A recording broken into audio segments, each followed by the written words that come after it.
여러분 안녕하십니까. 5시간여 뒤면 트럼프 미국 대통령과 김정은 북한 국무위원장이 다시 만납니다. 지난해 6월 싱가포르 회담 이후에 260일 만입니다. 김정은 위원장은 오늘 별다른 일정 없이 회담 준비에 집중을 하고 있고요. 트럼프 대통령은 북한에 역사상 없던 위대한 기회가 있다며 김 위원장의 결단을 다시 한번 촉구했습니다. 자, 세기의 회담 어떤 결과를 도출할 수 있을까요? 먼저 하노이 국제미디어센터에 나가 있는 취재기자 먼저 연결을 해보겠습니다. 자, 신진 기자, 양식 5시간여 뒤면 만난다고 지금 전해드렸는데 정확히 몇 시입니까? 네, 북미 양측은 우리 시간으로 오후 8시 30분 회담장으로 확정된 메트로폴 호텔에서 만납니다. 먼저 20분 동안 트럼프 대통령과 김정은 위원장이 단독 회담을 갖습니다. 그다음에 식사를 시작을 해서 오후 10시 35분쯤 만찬을 끝낼 것으로 보입니다. 예. 그러면은 오늘은 뭐 본격적인 회담이라기보다는 좀 탐색전 정도로 봐도 될까요? 네, 회담 시간이 짧은 만큼 이 비핵화 조치라든지 상응 조치에 대한 구체적인 얘기가 나오기는 어려울 것으로 보입니다. 하지만 만찬 시간까지 2시간 정도 만나는 것이기 때문에 의미 있는 얘기가 충분히 나올 수는 있습니다. 그리고 팽팽한 기싸움이 예상이 됩니다. 오늘 뭐 김정은 위원장하고 트럼프 대통령 어떤 움직임이 있을까? 뭐 자세히 들여다봤습니다만 일단 김정은 위원장 움직임은 없었던 것 같고요. 오늘 북한 관계자들이 대신 김정은 위원장보다 먼저 현지 일정을 시작했다고 전해지고 있습니다. 어딜 다녀온 겁니까? 네, 오늘 오전 9시 40분쯤 북측 관계자 20여 명이 하롱베이라는 곳에 방문한 모습이 포착이 됐습니다. 이 하롱베이는 베트남 북쪽에 있는 유명한 관광지입니다. 이수용 외교 담당 부위원장과 경제통인 오수용 부위원장, 현송월 참지연 관현악단 등이 포함이 된 것으로 보입니다. 그리고 이들은 자동차 공장과 같은 산업 단지가 밀집해 있는 하이퐁을 들러서 이곳 하노이로 돌아오게 됩니다. 예. 자, 이제 몇 시간 뒤면은 직접 두 정상이 만납니다. 지금 그곳 분위기는 어떻습니까? 네, 제가 있는 이곳은 회담장과 멀지 않은 곳에 있습니다. 제가 앞서 이 회담장 근처를 둘러봤는데요. 경비가 굉장히 강화된 느낌이었습니다. 이 회담장 근처로 수백 미터 정도의 거리는 자동차가 다닐 수 없었고 걸어 다녀서도 안 됐습니다. 그리고 이 호텔 직원들을 내보낸 뒤 마지막으로 점검을 하는 듯한 모습도 보였고요. 이 북쪽에서 경호를 담당하는 인사들이 이 회담장을 방문한 모습도 포착이 됐습니다. 그리고 제가 있는 이곳 미디어 센터도 각국의 기자들이 분주히 오가는 등 굉장히 긴장된 분위기입니다. 지금까지 하노이에서 JTBC 신진입니다. 네, 신진 기자가 지금 전해드렸듯이 오늘부터 1박 2일 동안 북미 정상회담 2차 회담이 열립니다. 전문가들 모시고 말씀 나누도록 하겠습니다. 먼저 제 오른쪽에요. JTBC 정치부의 이희정 기자하고 양무진 북한대학원 대학교 교수 나오셨습니다. 어서 오십시오. 안녕하십니까. 자, 그리고 다른 쪽에는 홍현익 세종연구소 외교전략실장하고 김종배 시사평론가 나오셨습니다. 어서 오십시오. 안녕하십니까.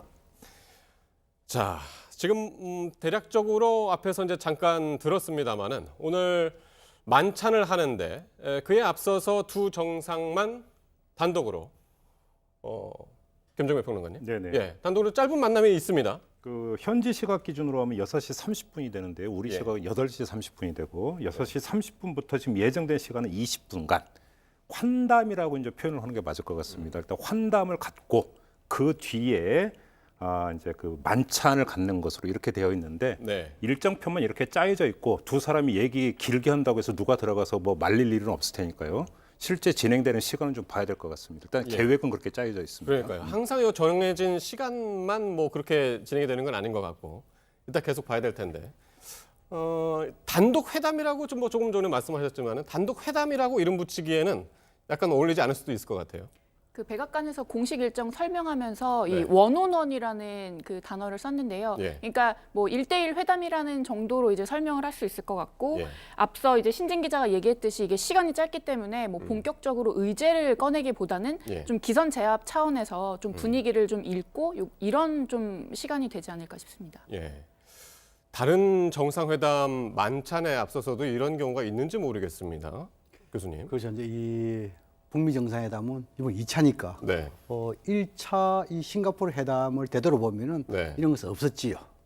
근데 지금은 이제 우리 아예 만찬이 없었으니까요. 그렇죠. 예, 네. 예. 우리 이정 기자께서는 오늘 뭐 이렇게 한 시간도 짧고 두 사람이 공식적인 의제를 가지고 이렇게 허심탄회한 대화를 나눌 시간적인 여유는 없다 이렇게 말씀했는데 네. 물론 그렇게도 볼 수 있습니다. 네. 그러나 제가 보기에는 오늘 저녁이 상당히 중요하다. 생각합니다. 그 중에서도 예. 이 불과 20분간의 단독 회담 네. 시간은 짧지만도 이 시간이 너무 중요하다고 생각합니다. 왜냐하면은 지금 적어도 이 정상 간에 예. 이 회담을 하려면 적어도 합의문이 내일 오전 이 베트남 시간으로 10시까지는 다 정리돼야 됩니다. 그렇다면 지금까지는 뭐냐면 실무자들이 현지에 와가지고 나름대로 실무자가 회담을 했지요. 네. 근데 이 회담에 대한 그 여러 가지 결과에 대해서는 예. 본국에 있어 가지고 서면으로 보고했단 말입니다. 근데 지금 이제 김정은 위원장과 트럼프 대통령은 직접 현지에 와가지고 예. 대면 보고를 하고 있단 말이에요. 예. 여기서 뭐냐면 이제 공통점과 차이점 다 있는 상태에서 아마 양측이 결단을 내리는 순간이 오늘 저녁 20분간에 맞는 말이겠냐. 그럼 그 결단을 네. 가지고 예. 실무자가 밤샘을 해가면서 문구를 작성했죠. 그런 측면을 봤을 때 오늘 저녁이 상당히 역사적인 순간이 될 것이다. 저는 그렇게 생각합니다. 예. 상당한 의미를 지금 부여하시는데요. 같은 생각이십니까? 예, 저도 뭐 유사한 생각이고요. 예. 지금 양 정상이 어디가 지금 막혀 있고 뭐만 풀리면 빅딜이 되고 뭐가 안 풀리면 스몰딜이 되는지 다 알고 있는 상황에서 예. 단둘이 1대1로 저렇게 만난다는 건 네. 그 말이 생각납니다. 트럼프 대통령이 작년 봄에 나는 김정은 위원장 만나면 1분 내에 이 사람이 어떤 사람인지 알 수 있다. 예. 그런데 이제 그랬었죠. 지금 이번에 그 중요한 정상회담에서 첫 번째로 1대1로 만나는 거 아닙니까? 예. 근데 20분이니까 20번 김정은 위원장을 알 수 있는 시간이니까. 그리고 지금 예. 그냥 뜬금없이 만나는 게 아니라 예. 엄청난 준비 작업을 해서 딱 어느 부분에서 지금 딱 걸려 있는 부분이 있는데 예. 그걸 염두에 두고 지금 만나니까 그 그 분위기에서 뭔가 풀리는지 안 풀리는지는 쉽게 결판이 날 수 있다. 거기다가 1시간 반에 저녁 만찬이 있기 때문에 예. 제가 볼 때는 뭐 내일 회담은 이제 오히려 좀 잘 되면 화기애애한 분위기로 계속 가는 거고 네. 아니면 내일 아침에도 계속 실무적인 문안에 계속 문제가 있으면 쉽지 않은 거고 예. 그러니까 오늘 저녁 모임이 오히려 더 중요할 수 있다. 그러니까 어쨌든 저희 이제 취재 기자들 입장에서는 이제 팩트를 전달하는 과정에서 일단 백악관에서는 원온원 그러니까 1대1로 그리팅 그러니까 인사 정도 하는 시간이다라고 뭐 워딩을 했기 때문에 그걸 생각하면 탐색전일 수도 있고 지금 여러분이 이제 분석을 하기로는 그 시간이 진짜 중요한 시간일 수 있다. 오늘 내일 일정 중에서 눈빛만 봐도 알 수 있다는 거 아닙니까? 트럼프 예. 대통령이. 예.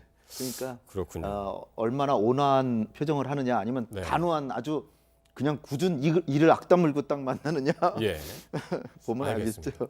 자, 오늘 단독 회담 이제 지금 말씀하신 말씀을 나누고 있는 20분 동안의 단독 회담 그리고 이어지는 그리고 만찬이 있는데 오늘 그 장소로 메트로폴 호텔로 이제 확정이 됐습니다. 근데 이 장소 자체가 상당히 의미 있는 곳이라면서요, 메트로폴 호텔이. 네, 맞습니다. 일단 이 호텔이 현지에 가 있는 기자들이 이제 전해주는 내용으로는 예. 굉장히 이제 고풍스러운 느낌의 120년이 된 호텔이라고 합니다. 네. 그래서 이제 특히 외관보다도 그 호텔 안의 구조가 이 회담을 하기에 굉장히 적합하다라고 하는데요. 그 이유로는 이제 경호가 사실 중요하잖아요. 근데 네. 내부가 이제 디귿자 구조로 돼 있어서 이게 뭐 식당도 분리돼 있고 또 정원과 또 산책길이 잘 갖춰져 있는 면에서 아마 예. 이곳이 이제 회담장으로 결정이 된 것 같습니다. 예. 그리고 또 이제 조지 부시 전 대통령도 묵었고 2년 전에 트럼프 대통령도 에이펙 때 실제로 네. 이곳을 이용했다고 합니다. 예. 이게 그리고 굉장히 오래됐던데요. 호텔이 설립된 지가 평론가님 이게 1901년이요? 1901년 프랑스 네. 식민지였죠, 베트남이. 예. 프랑스 투자자들이 세운 호텔이라고 하고요. 예. 저는 이번에 처음 알았는데 그 유명한 찰리 채플린이 어허. 신혼여행 가서 여기서 묵었다고 하니까 상당히 낭만도 있는 호텔이 예. 아닐까. 아까 친교라고 하는 표현을 썼는데 두 정상이 뭐 신혼여행은 당연히 아니겠지만 거기에 준하는 좀 친교를 보여주면 얼마나 좋을까라고 하는. 일단 그 아주 예. 길한 곳을 잡은 것 같아갖고 기분이 예. 좀 좋습니다. 자, 그리고요. 보니까 이게 베트남 전쟁 당시에 방공호가 이제 여전히 또 남아 있고 그 호텔 안에 그리고 반전 운동가이자 이제 가수죠. 이제 존 바에즈 아시는 분들은 이제 많이 아시죠. 존 바에즈가 여기서 1972년에 이 아직 뭐 전쟁 중이었죠. 72년이면 75년도에 이제 끝났으니까. 그렇죠. 예, 전쟁 중에 거기서 또 노래를 불렀다는데. 노래를 했고 녹음도 했는데 폭격음이 그대로 들어가 있는. 아, 그래서 상당히 어떤 뭐 일화가 어떤 그 전해져 내려오는 예. 여러 가지 점에서 아무튼 그 유서 깊고 역사가 그 깊은 그런 예. 호텔이라고 보면 될 것 같습니다. 예, 상당히 이제 상징적인 바로 그 장소에서 오늘 상당히 의미 있는 회담이 결실을 맺기를 바라고요. 아까 뭐 잠깐 말씀하셨지만은 사실 이제 지난번에 작년에 싱가포르에서 1차 회담 때는 하루 동안에 이제 진행되었던 것이어서 만찬 자체가 이제 없었잖아요. 예, 만찬 이제 처음이었는데 어떤 분위기일까요 오늘? 그렇죠. 이제 오늘 그 만찬 하기 전에 이제 예. 이 언론들을 위해 가지고 나름대로 환단한 이거에 대해서는 아마 공개를 하겠죠. 그리고 지금 이제 단독 이 회담 이 부분에 네. 대해서는 공개하지 않고 이제 제가 그만큼 제가 중요하다는 것은 뭐냐면은 일단 실무자 간의 이 의제와 관련 구체적인 조치에 관련해 가지고 뭐 일례로 공통점과 차이점 예, 또 그리고 공통점이 있어 가지고 먼저 이행해야 될 것과 나중에 이행해야 될 부분 또 그리고 지금 이제 용어 표현 네, 또 그리고 지금 이제 예를 들어 지금 그 이 싱가포르 협상 같은 게 4가지 기둥이 있지 않습니까? 일례로 관계 정상화와 그다음 이제 한반도 평화 체제 구축 네. 또 그리고 완전한 비핵화와 유해 송환 네. 이러한 부분에 대해서 그 당시에는 이 4가지 순서로 돼 있는데 이번에도 이 4가지 순서를 가지고 그대로 할 것인지 아니면 순서를 좀 바꿀 것인지 예. 이것은 뭐냐면 전부 다 최고 정상의 결단을 남겨 있단 말입니다. 예, 그렇다면 적어도 이번에 트럼프 대통령과 김정은 위원장 간에 친교든 어떻든 간에 네. 20분 동안의 만찬 기간에 예. 자신이 적어도 실무자로부터 보고받은 데에서 결단 여기 대해서 좀 이야기를 많이 할 것이다. 예. 그럼 여기에서 나름대로 정상 간에 이야기했던 부분을 예. 실무자들이 밤샘을 가면서 네, 정상 간에 의도하는 또 국제사회가 바라는 이런 상태에서 성과를 내기 위해서 밤샘 작업을 하겠죠. 예. 이것을 소위 말하면 문안 조정 작업이라고 합니다. 하여튼 뭐 내일이 이제 본격적인 회담 날짜라면 뭐 오전에 단독 회담이 있고 오후에 계속 이어가지고 이제 확장 회담이 있을 테고요. 그에 앞서서 이제 만찬이라 이걸 전야제 성격으로 봐도 되는 건지 좀 이렇게 좀 말랑말랑하게 분위기를 좀 맞춰가는. 그리고 어떻게 이게 보면 이제 1차 싱가포르 회담 때랑 다른 점인 게 네. 그때는 이제 회담을 하고 오찬을 가졌는데 이번에는 회담 전에 이제 만찬을 하는 격이잖아요. 그렇죠. 그래서 사실 이게 회담 테이블에서 이야기를 하는 것보다는 네. 더 부드럽고 좀 유연한 대화가 좀 가능하다는 점에서 네. 이게 어떻게 보면 협상에 좀 장점으로 작용하지 않을까 이런 관측이 나오고 있습니다. 그런데 좀 그 미국 쪽에서 전해진 것처럼 배석자가 2명이라면 만찬의 배석자가 각각 2명, 그래서 정상까지 3명만 참여하는 만찬이라면 예. 이건 우리가 통상적으로 그러니까 생각하는 그냥 만찬의 성격보다는 오히려 회담의 성격이 더 강하다 이렇게 봐야 되지 않을까 싶은 생각이 좀 드는 게 예. 싱가포르 때 같은 지금 그 말씀하신 대로 단독 확대 정상회담이 끝나고 나서 숙제를 다 풀고 나서 가졌던 오찬이기 때문에 예. 뭐 7명, 8명 이렇게 참여를 했지만 그러니까 정상까지 포함해서 3대 3이라고 한다면 사실은 이게 단순히 친교를 나누기 위한 만찬이라면 더 넓힐 수 있는 거거든요. 예. 그런데 숫자를 제한을 했다면 이거는 자 먹고 마시자가 아니라 예. 그래서 그러니까 좀 우리 사이좋게 지내보자가 아니라 뭔가 이야기가 이루어지는 예. 그럼 오히려 회담 성격이 더 강하다 이렇게 좀 읽는 게 맞을 것 예, 같습니다. 다시 한번 그 3대3 인물들을 한번 보면은요. 3+3으로 할 거라고 이제 백악관이 얘기를 했던 거고 일단 뭐 두 정상이 있을 테고 일단 미국 측 만찬 참석자는 정해졌습니다. 마이크 폼페이오하고 믹 멀베이니 백악관 비서실장 대행. 북측 인사는 아직 정해지지 않았는데 김영철, 김여정 추정은 했습니다만 거의 저대로 갈까요? 어떻게 예상하십니까? 저렇게 갈 것 같습니다. 예. 김여정은 단순히 뭐 의전과 경호 총책임자일 뿐 아니라 예. 김정은 위원장의 심리적 안정을 가져다 주는 사람이기도 하고 그 다음에 북핵 문제에서도 꽤 알고 있다 예. 이런 얘기가 많이 나오고 있습니다. 그러니까 김여정 부부장이 저기 앉을 가능성이 크고요. 지금 김 선생님이 얘기하신 게 아주 저도 동의하고 싶은 게 진짜로 친교한다 그러면 좀 더 많은 사람을 네. 이렇게 앉혀놓고 서로 그냥 환담을 그냥 나눌 텐데 예. 그게 아니라 김영철과 폼페이오 이렇게 앉아 있고 예. 그리고 트럼프 대통령 몰라도 김정은 위원장은 모든 걸 다 알고 있거든요. 예. 그런 상황에서 저렇게 만난다는 건 1차 회담이다라고 볼 수 있다라고 이제 여겨지고요. 그런데 지금까지는 김정은 위원장이 상당히 유리했는데 오늘 저녁은 트럼프 대통령이 더 유리할지도 모른다. 왜냐하면은 김정은 위원장이 한 반나절 이상 먼저 왔고요. 네. 좀 쉬었고 트럼프 대통령 비행기를 20시간 가까이 타고 와서 또 예. 나이도 많고 네. 좀 힘들 거라고 이제 생각을 했는데 아침 예. 또 오전에 오늘 그 베트남 주석하고 총리도 만났고 네. 일정도 치렀고 김정은 위원장은 막 이 준비만 했다는 거죠. 네. 그런데 김정은 위원장은 약주를 좋아해요. 예. 그러니까 김정은 위원장이 이 술 한잔 하는데 트럼프 대통령은 안 먹잖아요. 그래서 제가 오늘 저녁에 좀 관전의 포인트는 김정은 위원장이 오늘 저녁에 술을 전혀 안 먹느냐, 좀 몇잔 마실 먹으면서 거냐? 하느냐, 먹으면 조금 불리해질 것 같은 좀 이제 마음이 좀 부드러워지잖아요. 술 먹으면. 마셔도 지난번에 그 마셔도 보통 작년에 마셔도는 판문점 뭐, 네. 회담이었었나요? 그러니까 술을 마셨는지 안 마셨는지는 금방 확인이 됩니다. 우리 남북 정상회담 후에 그 판문점에서 정상회담하고 만찬했을 때 네. 저는 그때 그 장면 지금도 그 기억이 생생한데 좀 얼굴이 좀 약간 빨개지더라고요. 김정은 위원 불과해진다고 이제 우리가 네. 하는데 그 말이 맞죠. 이제 얼굴 피부색을 보면 이제 알코올이 들어가는가 안 들어가는가는 금방 확인되지 않을까 싶습니다.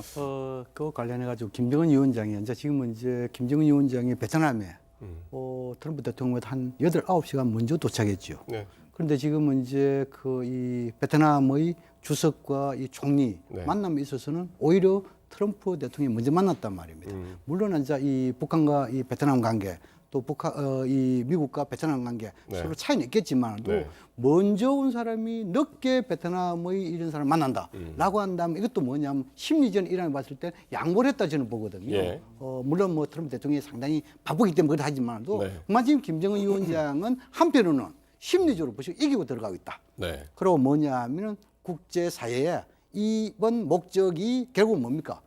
정상회담에 있어가지고 뭔가 성과 내겠다는 네. 여기에 선택과 집중하는 네. 그런 모습 속에서 뭔가 기삼에서 안정감을 보여주기 위해서 이기고 있는 것이 아니냐 이렇게도 볼 수 있습니다.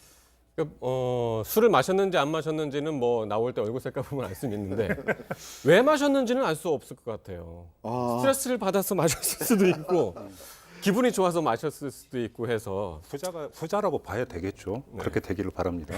보통 술 잘 예. 먹는 사람들은요. 네. 술을 먹으면서 나는 술을 먹어도 안 먹는 거와 똑같다 이렇게 생각하면서 먹어요. 네. 근데 김정은 위원장 사실 오늘 어저께 일정을 안 한 거 보면 굉장히 중요한 회담이란 거는 확실히 인지하고 있을 텐데 그렇다면은 진짜 안 먹으면 진짜 상당한 내용의 이 그 의견 교환이 될 것 같고요. 네. 술을 좀 마신다면은 좀 기분에 따라서 조금 좀 북한이 좀 예. 큰 폭으로 뭐 행동할 수도 있지 않을까. 근데 김정은 위원장이 좀 마셔주길 좀 바랍니다. 오히려. 네. 예. 이희정 기자. 그 저녁 때 만찬 어떤 음식들이 나올까요? 베트남 쌀국수 말씀하시는 사람들도 있고요. 근데 사실 쌀국수는 뭐 가장 대표적인 그 서민 음식으로도 꼽히긴 하는데 네. 그 저희도 그 이번에 과연 어떤 음식이 그 테이블에 오를지 좀 예상을 해봤는데 대표적인 음식이라고 하면 이제 뭐 분짜라고 해서 또 그런 뭐 베트남의 전통 음식이 있고 네. 근데 이제 비빔국수 같은 뭐 그런 네. 형식이라고 그러죠. 좀 퓨전식의 어떤 또 그런 것들을 고려해 볼 수 있을 것 같고요. 뭐 싱가포르 회담 때는 그 특정 뭐 전통 음식이라고 할 만한 게 없어서 좀 다양한 뭐 샐러드라든지 이런 것들이 좀 올랐는데 예. 이번에는 아무래도 베트남에 좀 그런 느낌이 나는 그런 퓨전 음식이 좀 오르지 않을까 싶습니다. 예, 알겠습니다. 일단 만찬 참석자 그리고 만찬 그 자체를 굉장히 이제 의미를 두고들 말씀을 하셨는데 어떻게 될까요? 그럼 만찬 참석자가 곧 내일 회담, 확대 회담 이때 멤버들하고 참석자들하고 좀 뭐 동일할까요? 어떻게 보십니까? 저기 이제 더 추가된다면은 볼튼 또 스티브 비건 예. 이쪽에서는 뭐 리수용이라든지 또 김혁철 그 정도가 더 들어가서 진짜로 한 저 비건 같은 경우는 백악관에서 김혁철 만났고 예. 그다음에 스웨덴 가서 최선이랑 2박 3일 있었고 서울에 와서 며칠 있다가 예. 평양에 가서 2박 3일 동안 또 했죠. 예. 그다음에 또 저기 하노이에 가서 지금 5일 동안 또 회담했죠. 예. 그러니까 모든 걸 알고 있을 그렇죠. 거란 말이죠. 그러니까 김혁철은 빼놓을 수 없겠죠. 확대담에 비건하고. 김혁철하고 비건이 비건은 들어갈 빼놓을 수가 가능성이 꽤 크다. 근데 예. 이제 존 볼튼 국가안보보좌관이 본래는 뭐 수행원 명단에 없었는데 예. 본래 와 있었다는 거예요. 예, 혼자 온 거죠. 그래서 예. 볼턴 보좌관은 저는 좀 참석 안 했으면 좋겠는데 트럼프 대통령은 또 이렇게 참석시켜 놓고 이렇게 이 볼튼이라고 소개해서 은근히 분위기를 좀 압도하려고 하는 그런 모양새를 갖지 않을까. 예. 그렇다면 이제 리수용, 리용호가 둘 다 참석할 가능성도 있다. 우리가 지금 이제 이 북한 미국 정상회담이 그렇게 빈번하지 않기 때문에 유일하게 이 사례하면 싱가포르의 사례밖에 될 수 네. 없잖아요. 예. 그렇다면 싱가포르 사례를 보면은 이제 1차적으로 단독 정상회담 할 때는 예. 통역 요원만 데리고 들어갔죠. 예. 그다음 이제 그다음에 확대 정상할 때는 3대 3이었죠. 네. 다시 말해서 북한은 그 당시 보면은 그 이 김영철이, 예. 그다음 이수용, 그다음 이용호 네. 이렇게 세 사람이 들어갔단 말입니다. 예. 그다음 지금 이제 미국은 그 당시 폼페이오 장관하고 존 발턴 보좌관하고 그 당시 비서실장 들어갔죠. 네. 근데 지금 이번에 뭐냐면은 오늘 저녁에 단독 회담할 때 배석은 아마 김여정이가 예. 들어간다라고 하더라도 내일 곧장 그 이 확대 정상회담에 김여정이 들어갈 것이냐 이건 또 별개의 문제로 보거든요. 그건 별개고. 그런 식으로 봤을 때 저는 오히려 이 싱가포르의 이런 그 사례 예. 그게 준해 가지고 단독 정상회담과 이 확대 정상회담 이어지지 않을까. 예. 단지 한자 이 내일 오찬 이후에 예. 일종의 한자 이 뭐 여러 가지 그 당시에 이제 친교 오찬이 되겠죠. 예. 그때는 뭐냐면은 아까 방금 이야기한 대로 김액철도 들어갈 수 있고 네. 지금 노광철이라든지 오수영이라든지 이런 뭡니까 수행원들 네. 또 실무회담의 대표급들 이런 부분이 상당히 들어가지고 한 10명 내외 이런 상태에서 내일 그 오찬을 하지 않을까 이런 생각이 듭니다. 근데 지금 북한 매체 보도한 거 보면 어제 김정은 위원장이 숙소에서 실무협상단의 어떤 보고를 받는 장면이 사진으로 나오지 않았습니까? 예. 근데 거기에서 보면은 김영철이 없습니다. 김영철이 없고 리용호 외상이 있고 최선희 부상이 있었고 김상혜 통일 책략실장이 있었고 김혁철 대미 특별대표 이렇게만 있고 예. 김영철 통전부장이 빠져 있더라고요. 예. 그래서 왜 김영철 부장이 빠져 있을까? 어찌 보면 최고 컨트롤 타워는 지금까지 김영철 부장으로 알고 있었는데 일단 그게 의아하고 그 자리에 리용호 외상이 앉아 있었다라고 한다면 사실 싱가포르 단독 확대 정상회담 때 김여정 부부장은 없었고 네. 배석 안 했고 오찬에만 들어갔었거든요. 예. 이렇게 본다면 리수용이나 그 리용호 외상이 그 단독이도 확대 오늘 만찬도 마찬가지고요. 여기에 들어갈 가능성을 배제할 수 없는 게 아닌가. 많잖아요. 그렇죠. 이것까지 좀 같이 좀 봐야 되지 않을까 싶은 생각도 좀 드네요. 예. 일단 뭐 백악관에서는 이제 3대 3이라고는 했으나 뭐 그 때에 따라서 좀 변경이 될 수도 있을 것 같고요. 자, 자, 또 이제 내일 얘기 잠깐 해보면은 뭐 지금 볼턴 보좌관 얘기도 하셨습니다만은 카펠라 호텔 지난해에 1차 때 싱가포르 이제 카펠라 호텔에서 정원 산책을 했었잖아요. 이희정 기자. 정원 산책을 했었는데 그래서 이번에도 이제 친교 이벤트. 이 친교 이벤트라는 게 뭐 사실 정식 그런 뭐 내일 일정에 들어가 있는 건 아니지만 가능성이 있지 않겠습니까? 네, 그래서 아까 이제 설명드렸지만 그 메트로폴 호텔 안에 실제로 그 정원이 아주 잘 조성이 되어 있고 네. 이번에 이제 이 회담을 시작하기 전에 계속 그 정원에 뭐 꽃을 심는다든지 그쪽에 뭐 그 보도를 좀 정비한다든지 네. 실제로 이런 보수 공사를 좀 많이 지금 했다라고 저 합니다. 화면이 메트로폴 호텔 내부 네. 정원 그림이네요. 그래서 이제 자연스럽게 이제 회담이 진행되면서 저곳에서 또 그때 카펠라 호텔에서 산책길을 걸었던 것처럼 좀 예. 비슷한 장면이 연출될 수 있다. 뭐 이런 가능성도 좀 있어. 그러니까 저런 이벤트는 사실 우리 그 남북 정상회담 할 때 도보다리 그때 이게 상당히 상징적인 의미였었잖아요. 두 그때부터 분이 저게 유행이 된 거예요. 그러니까요. 이벤트가 네. 저런 이벤트가 말이죠. 저작권 등록해야 될 것 같아요. 그러고 예. 나서 네. 김정은 위원장이 텐진을 갔는데 네. 거기서도 이제 해변에 그렇죠. 시진핑 주석하고 탁 산책을 하면서 그러게요. 했고 천지에 가서도 또 문재인 대통령하고 김정은 위원장 했고 예. 그리고 이제 여기로 이제 또 이어지는 그런 것 같은데 저런 게 실무적으로 보면 조 시간 동안에 합의문을 작성하는 거죠. 예. 합의문을 문안을 작성해서 이제 딱 그 틀에다가 맞춰가지고서 이제 딱 하면 산보하고 돌아와서 천천히 올라가서 서명하고 이게 하는 거니까 예. 저런 시간이 사실 필요한 거예요.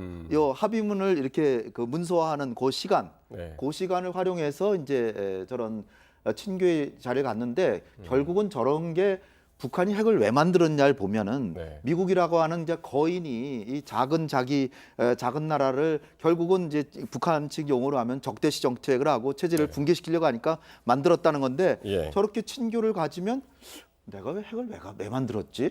트럼프 착한 사람인데 이런 식으로 하는 게 지금 두 번째지만 계속 예. 여러 번 되면 진짜로 내가 뭐 미국이 날 저렇게 해칠 이유가 없는데 예. 그럼 근원적으로 핵 문제가 해결되는데 도움이 된다. 저는 그렇게 보죠.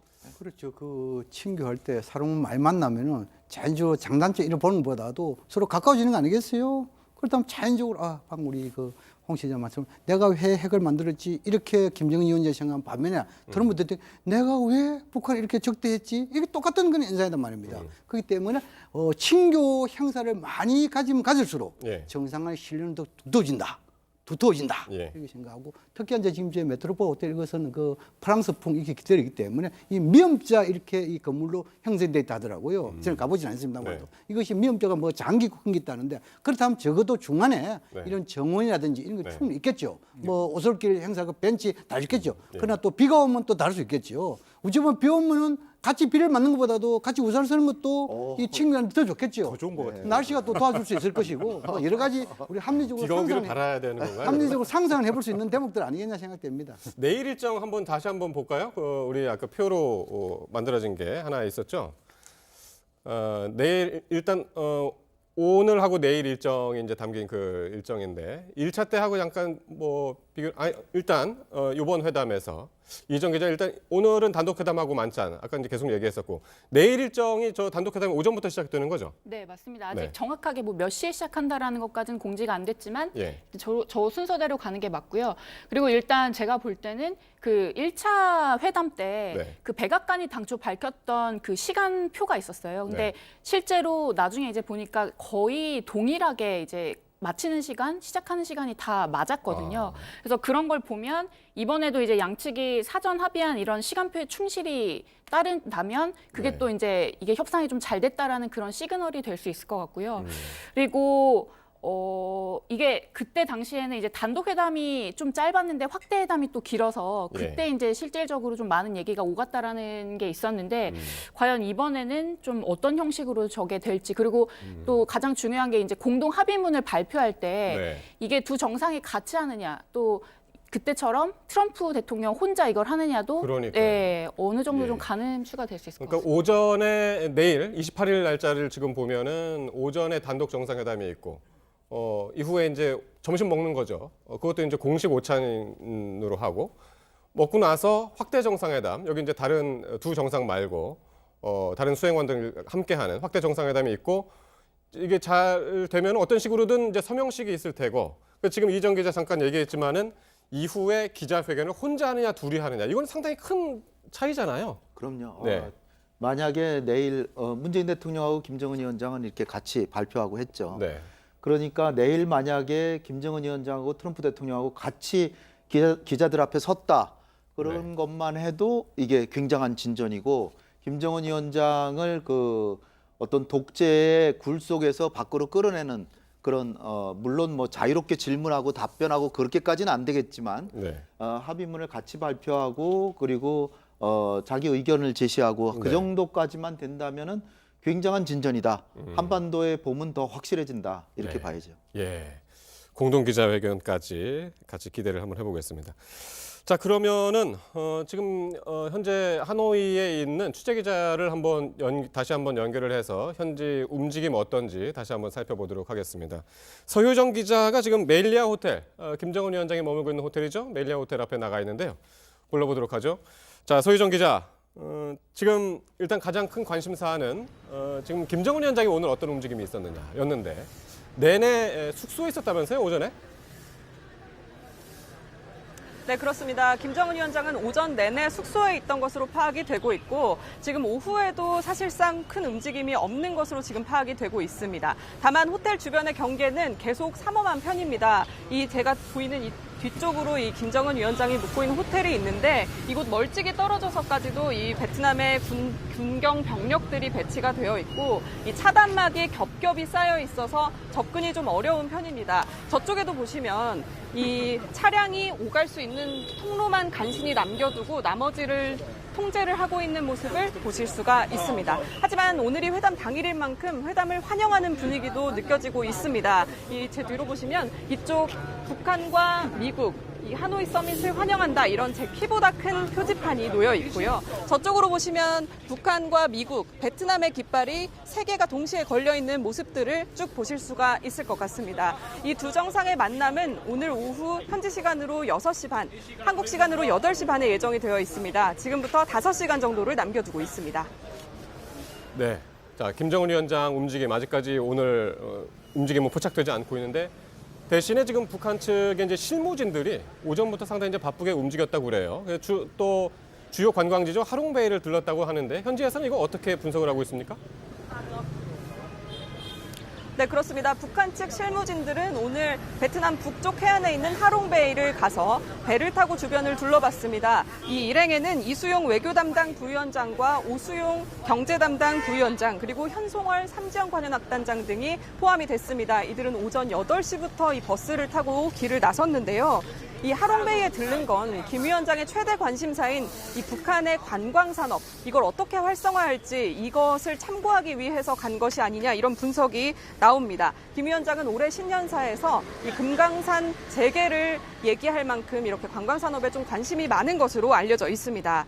지금쯤은 이들 일행이 하롱베이에서 하이퐁으로 이동을 했을 수도 있고 앞으로 또 이동을 할 예정일 수도 있습니다. 하이퐁 같은 경우에는 빈페스트 공장 등 산업단지가 좀 밀집해 있는 곳인데 역시 북한의 경제개발 이런 모델들을 좀 참고할 수 있는 곳으로 보여집니다. 특히 이 김정은 위원장이 회담을 마치고도 이런 곳들을 시찰을 할 수 있는 만큼 미리 가서 점검을 하기 위한 것이 아니냐 이런 분석도 나오고 있습니다.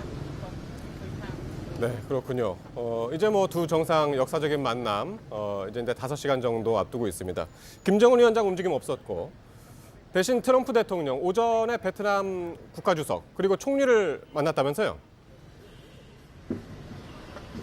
네, 그렇습니다. 트럼프 대통령을 오늘 오전 주석궁에서 베트남 국가주석을 만났습니다. 그 뒤에는 정부 청사에서 베트남의 총리와 회담을 가지고 또 오찬을 했는데요. 이 자리에서 트럼프 대통령은 국가주석과 만난 자리에서 베트남은 북한이 좋은 생각을 하면 어떤 일이 일어날 수 있는지에 대한 본보기라면서 베트남이 이렇게 중요한 정상회담을 갖는 데 대해 이렇게 매우 좋게 생각한다. 이곳에서 이런 일이 열리는 것에 대해서 매우 좋게 생각한다. 이렇게 말했습니다. 이 북한과 만나기 전에 베트남 정상을 미리 만난 것에 대해서는 북한이 핵 무기를 포기한다면 이 베트남과 같은 미래를 맞이할 수 있다. 이런 것을 좀 보여주기 위한 의도가 있는 것이 아니냐. 이런 분석이 나오고 있습니다. 아마 트럼프 대통령은 지금쯤은 호텔로 들어와서 5시간 후에 있을 김정은 위원장과의 첫 만남을 준비하고 있을 것으로 예상이 됩니다. 지금까지 멜리아 호텔 앞에서 JTBC 서유정입니다.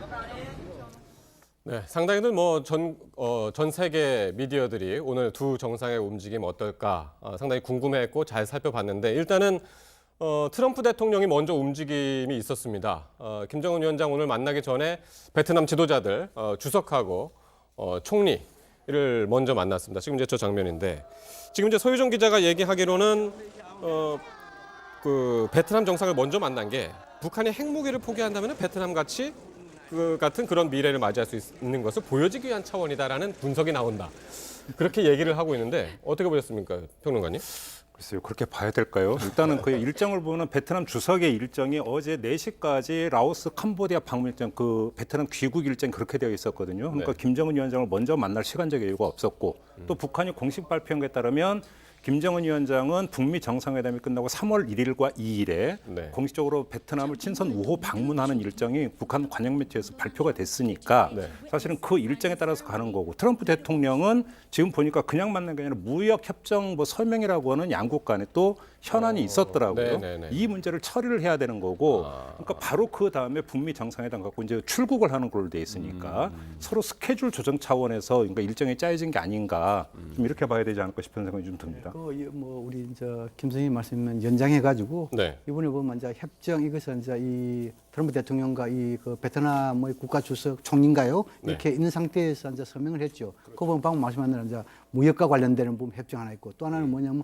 보잉기 판매 이제 이런 게 있었죠. 지금 보잉 판매도 일종 이 역시 이제 이 트럼프 대통령이 역시 그 셈법이 빠른 아주 이런 그 이것을 보여준 거 아니고 오히려 이렇게 해석을 해야 되겠죠. 예. 근데 지금은 이제 예를 들어 가지고 미국과 베트남 관계, 경제 이런 관계에서 북한의 뻔보기를 보여준다라고 한다면은 오히려 설득이 있으려면은 이 양 정상 다시 말해서 이 베트남의 정상 또 그리고 트럼프 대통령과 김정은 위원장이 베트남의 정말로 이 도임의 정치의 상징인 인데 가가지고 김정은한테 봐라 이렇게 해야 그 뽐뿌기라고 설득이 되면 아니겠습니까? 예. 그래서 그렇겠네요. 조금 예. 트럼프 대통령 지금 머릿속에는 미국에서 이제 돌아가면은 또 러시아 특검 뭐 해가지고 복잡하죠. 잔뜩 그거 생각하고 아니면은 이제 시진핑 주석과의 미중 간의 이제 무역 전쟁에서 이게 어떻게 되느냐인데 저 베트남과 미국 간의 무역 협정은 이 미국의 무역 적자 줄이는 게 이제 핵심이니까 미국의 압박이거든요, 저게. 네. 그러면서 베트남한테 배우라 그러면 미국은 이게 약한 나라들한테 경제적으로 압박을 가하는구나 그런 메시지인데 뭐 미국이 뭐 투자를 뭐 한다 이렇게 서명하면서 배워라 이렇게 해야 되는데 트럼프 대통령 참 정말 안면이 두껍습니다. 하여튼 뭐 짧은 시간 기회를 놓치지 않는 트럼프 대통령의 예, 느낄 수가 있었고 오늘 또 특히 소셜 미디어에 이제 또 트윗을 했는데요. 그 어떻게 얘기했습니까? 오늘 오전에 또 트윗을 했는데 지금 화면에 나오죠. 베트남은 지구상 번성하는 몇 안 되는 국가다. 주체국 베트남에 대해서 얘기하면서 북한도 만약 비핵화를 실행한다면 매우 빠르게 마찬가지가 될 수 있다. 라고 얘기를 했고요. 역사상에 이제 거의 없던 위대한 기회가 있다. 북한한테 지금. 이런 거 보면은 아직 뭐 실무단이 협상은 계속 진행했고 5일 연속 진행을 했습니다만은 아직 마무리는 안 됐고 계속해서 뭔가를 지금 설득하는 작업을 계속 하고 있는 것 같아요. 그렇습니다. 네. 지금 이제 뭐 한마디로 표현하면은 네. 복잡하잖아요. 이걸 좀 우리식으로 표현하면 뭐 얽히고 설켰다 이렇게 됩니까? 다시 말해서 비핵화 부분, 또 관계 정상화 부분, 대북 제재 완화 부분, 뭐 또 그리고 지금 이제 뭐 인도적인 또 그리고 이 사회 문화 결합 다 연계돼 있잖아요. 네. 이 연계된 걸 갖다가 어떻게 뭐부터 먼저 해야 되고 먼저 할 거 뒤에 할 거. 또 그리고 이걸 대해서 검증을 어떻게 하고 네. 또 검증을 하면 사퇴를 어떻게 하고 이런 게 돼 있단 말이에요. 네. 이 복잡하죠. 이런 부분을 갖다가 실무자들이 할 수가 없죠. 실무자들이 지금 이제 유일하게 할 수 있는 것은 네. 양측 간의 모든 원하는 현안을 하나의 탭을 올려놓고 네네네. 지금 이제 공통점과 차이점을 찾는 거. 예. 여기서 나름대로 공통점만 찾았을 것이다. 네. 그리고 적어도 실무자 수준에서 이 공통점 가운데 먼저 해야 될 부분과 나중에 해야 될 부분 예. 이 정도 찾았다는 것이죠. 네. 그러나 여기에 대해서 어느 것을 할 때 표현을 어떻게 할 것인가. 이게 상당히 중요한 대목 아닙니까? 네네. 예를 들어 가지고 우리가 대북 제재 완화와 관련해 가지고 혹시 미국에서 대북 제재 완화하는데 이것을 완화라고 표현해야 될 것인지 아니면 유예라고 표현해야 될 것인지 면제라고 표현할지 이것은 표현에 따라 다 다르단 말입니다. 네. 그리고 지금 이제 예를 들어 가지고 하나만 더 말씀드리겠습니다. 네. 종전선언과 관련해서도 북미 간의 종전선언 이렇게 해야 될 것인지 아니면 이 종전선언 정도 해력을 바친 이런 평화선언을 해놓고 네. 남북미 또는 남북미 중에 한 나라 이런 표현을 이을 것인지 예. 이런 것이 최고지의 결단이 필요하다는 것이죠. 그렇군요. 그래서 오늘 저녁 친교 만찬 네. 그리고 지금 이제 말씀했잖아요. 그다음 제 단독 20분 회담 이것이 상당히 중요하다는 것이죠. 예. 그렇군요. 사실 트럼프 대통령이 이 트위터 정치하는 걸로 굉장히 유명하잖아요. 그래서 네. 사실 기자들도 이런 뉴스 뭐 외신도 사실 저희가 체크를 하지만 그거보다 더 중요하게 생각하는 게 사실 트럼프 대통령이 그때 시든 때도 없이 이제 올리는 그 트위터인데 사실 이번에 이제 회담장으로 출발하기 전에도 또 한 번 올릴 가능성도 있고 네. 또 뭐 예를 들어서 만찬 이후에도 올릴 가능성이 얼마든지 있다라고 생각하거든요. 근데 예. 이제 오늘 아침에 이제 올린 것 같은 경우에 저는 좀 인상 깊었던 게 이제 김정은 위원장을 내 친구라고 또 저기다가 이제 적었어요. 그래서 예. 또 이제 저런 식으로 또 각별한 좀 어떤 관계를 또 강조를 하면서 예. 저기에 또 동시에 비핵화의 어떤 좀 결단을 해라 이런 예. 메시지를 함께 담은 걸로 보입니다. 네. 계속해서 이제 속보 자막은 계속 나가고 있습니다. 트럼프 대통령이 본인의 숙소죠 메리어트 호텔로 조금 전에 이제 복귀를 했다는 소식이고요. 오전에 지금 전해드린 것처럼 베트남 주석 그리고 총리를 만났고 들어왔습니다. 지금 베트남 시각으로 이제 2시간 늦은 시간이니까요. 1시 45분이 되겠고 일단 지금 한 5시간 정도 남은 시간 동안에 일단 회담을 준비를 하겠죠. 자, 이렇게 이제 트럼프 대통령이 움직임이 있었던 반면에 김정은 위원장 전혀 지금 호텔 밖으로 나오지 않았습니다. 굉장히 지금 준비를 단단히 하고 있을 것 같아요. 네. 이런 거 보면은. 그리고 기차로 3일 내내 달려왔기 때문에 네. 저 기차가 소련 기차인데 그렇게 좋은 기차가 아니에요. 북한에선 제일 좋은 기차지만 우리 그냥 KTX보다 훨씬 못할 거라고 좀 보여지고요. 물론 침대 칸도 있고 뭐 다 이렇게 하겠지만 굉장히 피곤해서 아마 컨디션 조절을 위해서 쉬었을 것 같고요. 네. 어저께 밤에도 좀 나돌아다니고 싶을 가능성도 있지만 또 뭐니까 경호가 또 쉽지 않을 수가 있어요. 네. 저기는 싱가포르보다 좀 경호가 더 어렵고 그런데다가 이제 워낙 중요한 회담이 있기 때문에 예. 그걸 준비하고 또 베트남에 가볼 때는 1일, 2일이 있기 때문에 네. 3월 1일, 2일 날 가보면 되니까 지금은 모든 것을 오늘 저녁과 내일 아침에 있는 그 회담에 집중해서 어떻게 해야 트럼프 대통령을 설득해서 오늘 회담만 잘 되면 예. 최소한 5년 잘 지나갈 수 있으니까 이 회담을 뭐 철저하게 준비하는 거기다 예. 이제 제가 투여하고 있는 게 아니에요. 근데 지금 김정은 위원장이 아직까지도 바깥 일정이 없습니다. 어제 온 이후로 잠깐 뭐 대사관 갔다 북한 대사관 갔다 온 거 빼놓고 왜 그렇게 일찍 왔을까요? 하노이에 어제 아침에 왔거든요. 일 좀 좋은 거 아닙니까? 아니, 그래서- 일찍 와가지고 아니, 여유를 가지면서 네. 준비하는 게 좋잖아요. 쉬는 거죠. 지금까지의 상황으로 볼 때는 네. 지금까지 상황을 볼 때는 아마 김정은 위원장의 머릿속에는 두 가지의 전략을 그리고 있을 것이다.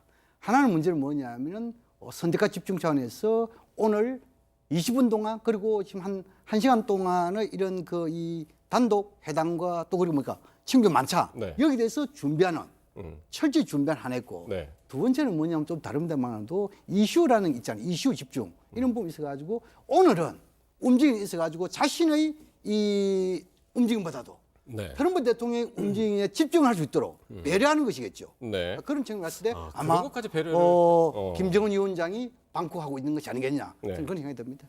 자, 그 대신에 이제 김정은 위원장이 호텔 밖으로 안 나온 대신에 그 북측 일부 수행단들이 오늘 하롱베이를 방문했다고 그럽니다. 이제 하롱베이 하면은 국제적인 관광 지역 아니겠습니까?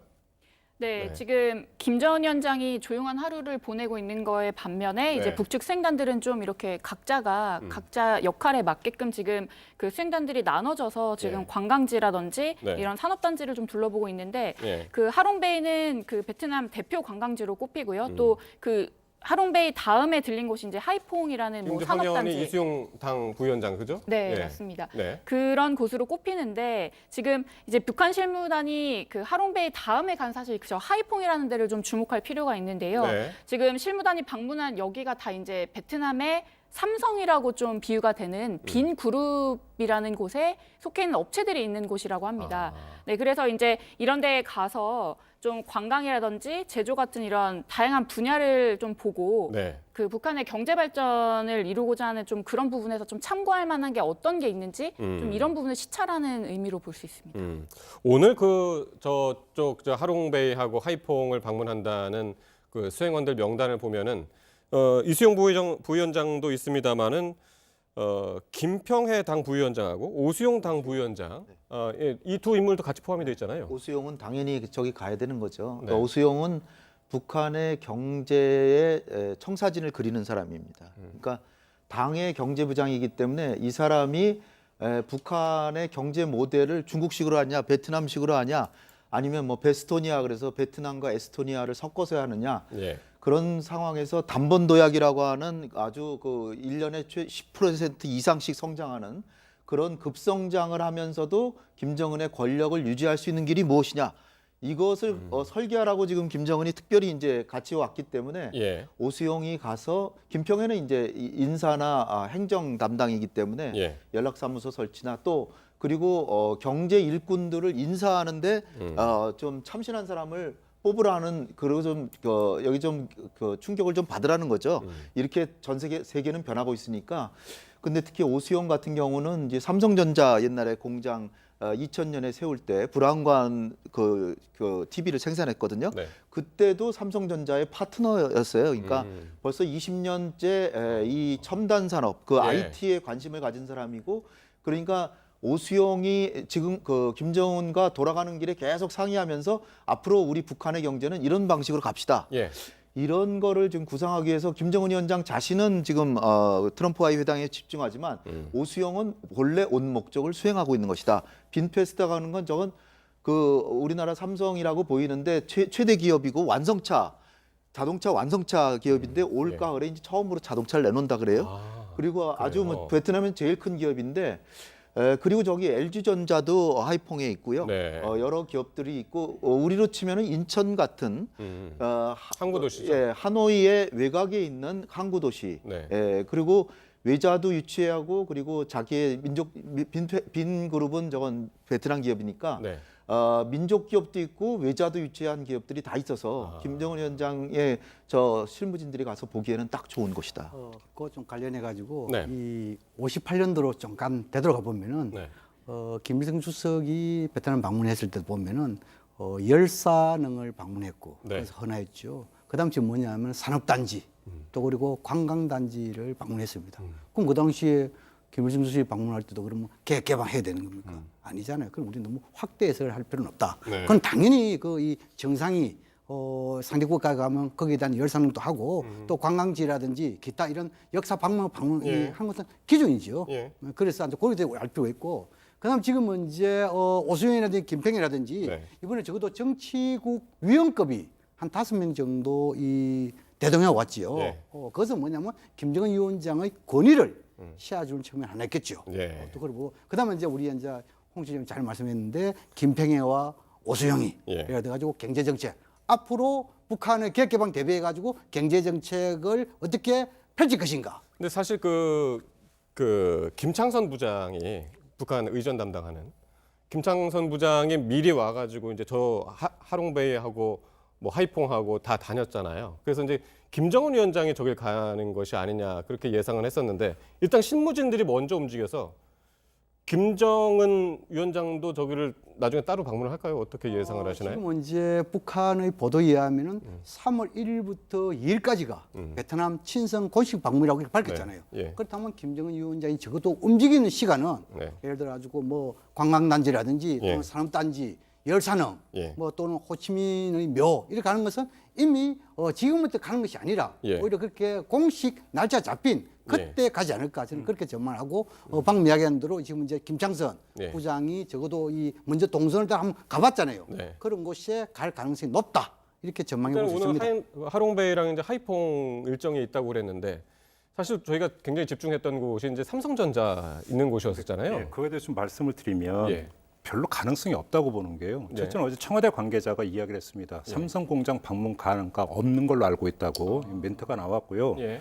어제 홍현희 그 실장님 말씀해 주신 이재용 부회장의 동선을 봐야 된다고 했는데 어제 마침 뉴스가 나왔어요. 어제 방송 끝나고 지금 아랍에미리트 왕세자가 방한 중인데 네. 영접을 한 것으로 좀 뉴스가 나왔습니다. 물론 뭐 오늘이라도 비행기 탈 수는 있겠죠.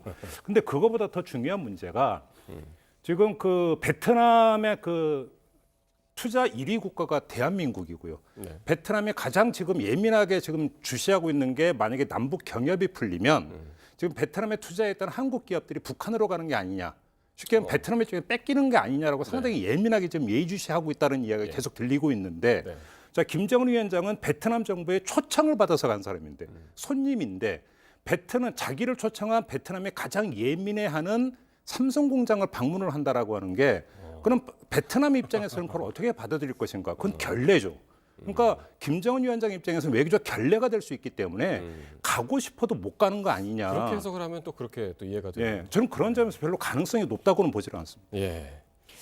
그리고 사실 지금 이번에 보면 특히 네. 이제 김정은 위원장의 그 하노이 동선이 사실 번번이 예상을 좀 벗어나는 그렇습니다. 분위기거든요. 네. 근데 이제 이게 뭐 가령 말씀하신 그런 경제 개혁 뭐 이런 부분의 벤치마킹도 사실 북미 회담이 잘 돼야 사실 그걸 돌아볼 여유가 있는 것이지 예. 이걸 회담을 앞두고 시간을 쪼개서 간다는 게 사실 김정은 위원장 입장에서도 굉장히 부담스럽지 않을까 그래서 생각합니다. 근데 그런 공장들이라든가 산업단지 뭐 이런 데를 들르면은 이게 뭐 내부적으로 뭐 그렇게 준비하는 단계일 수도 있지만은 미국에 보내는 메시지 뭐 이런 식으로도 읽힐 수가 있어서 그런 예상들을 좀 하긴 했었죠, 그죠? 자, 어제 김정은 위원장 일정 잠깐만 좀 짚어보겠는데요. 베트남 방문 첫날이었죠. 그 와서 첫 외출이 어디였냐면은 뭐 많이들 아시죠? 그 북한 대사관이었습니다. 김 위원장의 방문에 또 북한 대사관 주변이 아주 떠들썩했다고 하는데요. 영상 한번 보시겠습니다.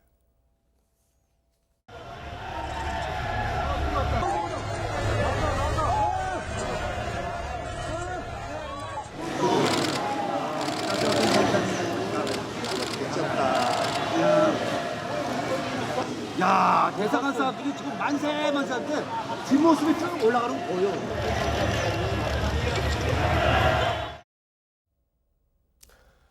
보여.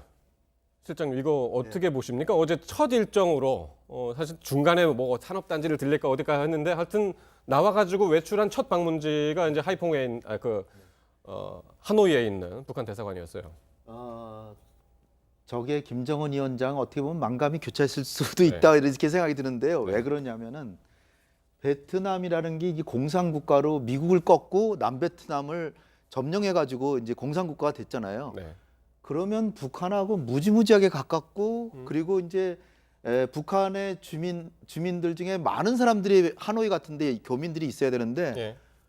이거 대한민국하고 훨씬 더 가깝고 어제 이제 저 사진들은 어제 북한 대사관 안에서 이제 안에서 찍혔던 그런 찍은 사진들입니다. 네. 그러니까 베트남의 하노이, 베트남의 수도에 대한민국의 국민들이 훨씬 더 많이 경제적으로도 엄청나게 활약을 하고 있고 지금 네. 조금 아까 말씀드렸던 삼성전자 그 공장에서는 베트남 전체 수출의 4분의 1을 거기서 생산해서 휴대폰으로 수출하니까 예. 베트남의 수출 자체가 삼성전자에 그냥 의존하고 있는 4분의 1이라는 건 어마어마하잖아요. 네. 그리고 뭐 이를테면 지금 저 트럼프 대통령이 숙소로 쓰고는 메리어트 호텔 저거 예. 현대건설이 지은 건물이고 그러니까 이게 메리어트 호텔이요. 대한민국하고 훨씬 더 가깝잖아요. 네. 공산국가인데 예. 이거 놀라운 거죠 세상이란 게. 그래서 김정은 위원장이 뭔가 북한의 이미지를 뭔가 부각시키면서 뭘 하고 싶은데 뭐 내세울 게 없는 거예요. 네. 그러니까 대사관 자기들 이제 그 본거지라고 볼 수 있죠. 거기 가서 이 참 고생한다라고 이렇게 치하도 하고 네. 그리고 이제 뭔가 꼭 해야 되는 지도자로서 경상국가의 지도자로서 해야 될 바를 하는데 할 일이 저거밖에 없었다는 거죠. 그래서 어쨌든 뭐 그러니까 자기 대사관을 간 거다. 네. 그거 어떻게 보면 전 좀 딱하다는 생각이 들었어요. 대사관 직원들이 뭐 만세도 부르고요. 상당히 이제 감동을 했던 것 같습니다. 그래서 우리 홍 시장이 이 남북한 비교, 베트남에서의 남북한 비교하고 특히 한국에 많이 진출돼 가지고 북한은 별로 없기 때문에 네. 이 김정은 위원장이 유일하게 갈 곳은 베트남 대사관밖에 없느냐 이렇게도 들릴 수 있는데 근데 보통 이 정상이 해외 나가면은 그 자기 정책을 펼치는 최일선의 천병이 대사관 아닙니까? 대사관이죠. 네. 항상 제일 먼저 갑니다. 이는 뭐냐면 중국 갈 때도 그랬고 지난번에 싱가포르 갈 때도 네. 제일 먼저 갔습니다. 근데 이제 이것이 공식적인 이런 그 절차고. 네. 근데 미국은 좀 다르다 그래요. 미국은 뭐냐면 이런 그 해외 방문하면 대통령이 첫날에 이렇게 이 자국의 대사관을 방문한 게 아니고 마지막 떠날 때 이래 또 방문한다 떠날 때. 그래요. 그래서 이런 것이 어느 게 맞고 그래서 가지고 예. 이것이 외교적 절차다. 뭐 이런 측면이 있다는 것을 이해해 볼 필요가 있습니다. 미국은 군 기지가 있으면 그러니까요. 군인들을 먼저 가서 격려하죠. 그렇죠. 보통 이제 그런 장면도 많이 봤었는데. 근데 요 대회 일정은 그 호텔 문 밖을 나가는 일정은 이거 첫 일정이었는데 실제로 알고 봤더니 첫 일정은 김정은 위원장이 도착 호텔에 들어가서 그 실무 회담단, 실무 대표단 그 대표단한테서 보고받는 게 첫 일정이었다면서요? 그러니까요. 네. 이제 그만큼 신경을 아까 이제 잠깐 말씀드렸던 이제 참석자의 면면들을 이제 그 이야기를 했고 북한 관영 매체에서 이제 보도된 걸 보니까 이제 그렇게 되어 있더라고요. 그래서 외무성 라인이 뭐 외무상 그다음에 그러니까 부상까지 이제 포함이 되어 있으니까 예. 아무래도 미국에 대해서 가장 의도를 잘 알고 있는 미국의 전략에 대해서 잘 알고 있는 예. 말 그대로 이제 뭐 리용호 외상이나 최선희 부상이 들어가면서 미국 의도까지도 하면서 어떻게 할 것인가 전략을 수기를 한 것으로 보이는데 네. 그만큼 지금 그 김정은 위원장이 저기에 거의 올인하고 있다고 봐도 네. 무방하지 않을까 싶은 생각이 좀 드는 거고요. 예. 그래서 그 올인하고 있는 것이 그만큼 또 어떤 보따리를 더 크게 갖고 왔는지 이게 좀 관심사인데 네. 좀 큰 보따리를 좀 갖고 왔으면 좋겠다라고는 좀 생각을 갖고 있습니다. 예. 상당히 뭐 굉장히 오늘 내일 회담에 집중을 하고 있는 것 같습니다. 일단 일정상 지금 아무 일정이 없이 계속 이제 포커스는 트럼프 대통령 만나는 그 일정에 계속 이제 맞추고 있는 것 같습니다. 자, 의제도 조금 이따가 이제 다룰 텐데 그 의제에 앞서서 어제 동당역에 이제 도착을 했지 않습니까? 제일 처음에 베트남 동당역에 도착을 했는데 그때 당시의 장면들을 몇 가지 볼 텐데 좀 흥미로운 장면들 몇 가지가 있었습니다. 화면 한번 보시면서 같이 이제 말씀을 나누겠는데 애초에 이정 기자 처음에 이 동당역에 도착해서 김정은 위원장이 나오기 전에 누가 나왔습니까? 지금 맞습니다. 예, 항상 분주한. 예, 정말 김여정의 김여정의 부부장이 제일 부부장, 네, 제일 부부장이 정말 그 역할론이 날이 갈수록 정말 부각되는 것 같은데요. 예. 역시 이제 저 때도 모든 김영철 언론이 부위원장의 어깨를 스치고 네. 어딜 가나 정말 옆에서 초밀착 네. 수행을 하고 있는 모습입니다. 그리고 아주 분주하게 뛰어다닙니다. 공항도 뛰어다니고 기차역도 뛰어다니고 하여튼 굉장히 바쁩니다. 뒤에는 이제 저 누군가요? 김창선 부장. 네. 예. 이게 왜 손짓했냐면 잘 들어보시면은요. 조금 전에 그 김여정 부부장이 나왔을 때 빵빠레가 나와가지고 지금 아니다라고 네. 이제 손짓을 한 거였죠. 예. 그리고 김정은 위원장이 나왔고 뒤따라서 따라오는 사람. 아주 급하게 나왔는데 알고 봤더니 통역이었다면서요. 그죠? 통역이죠. 네. 통역. 네. 왜냐하면 뭐 저기 김정은 위원장이 저 말을 알아들을 수가 없잖아요. 네.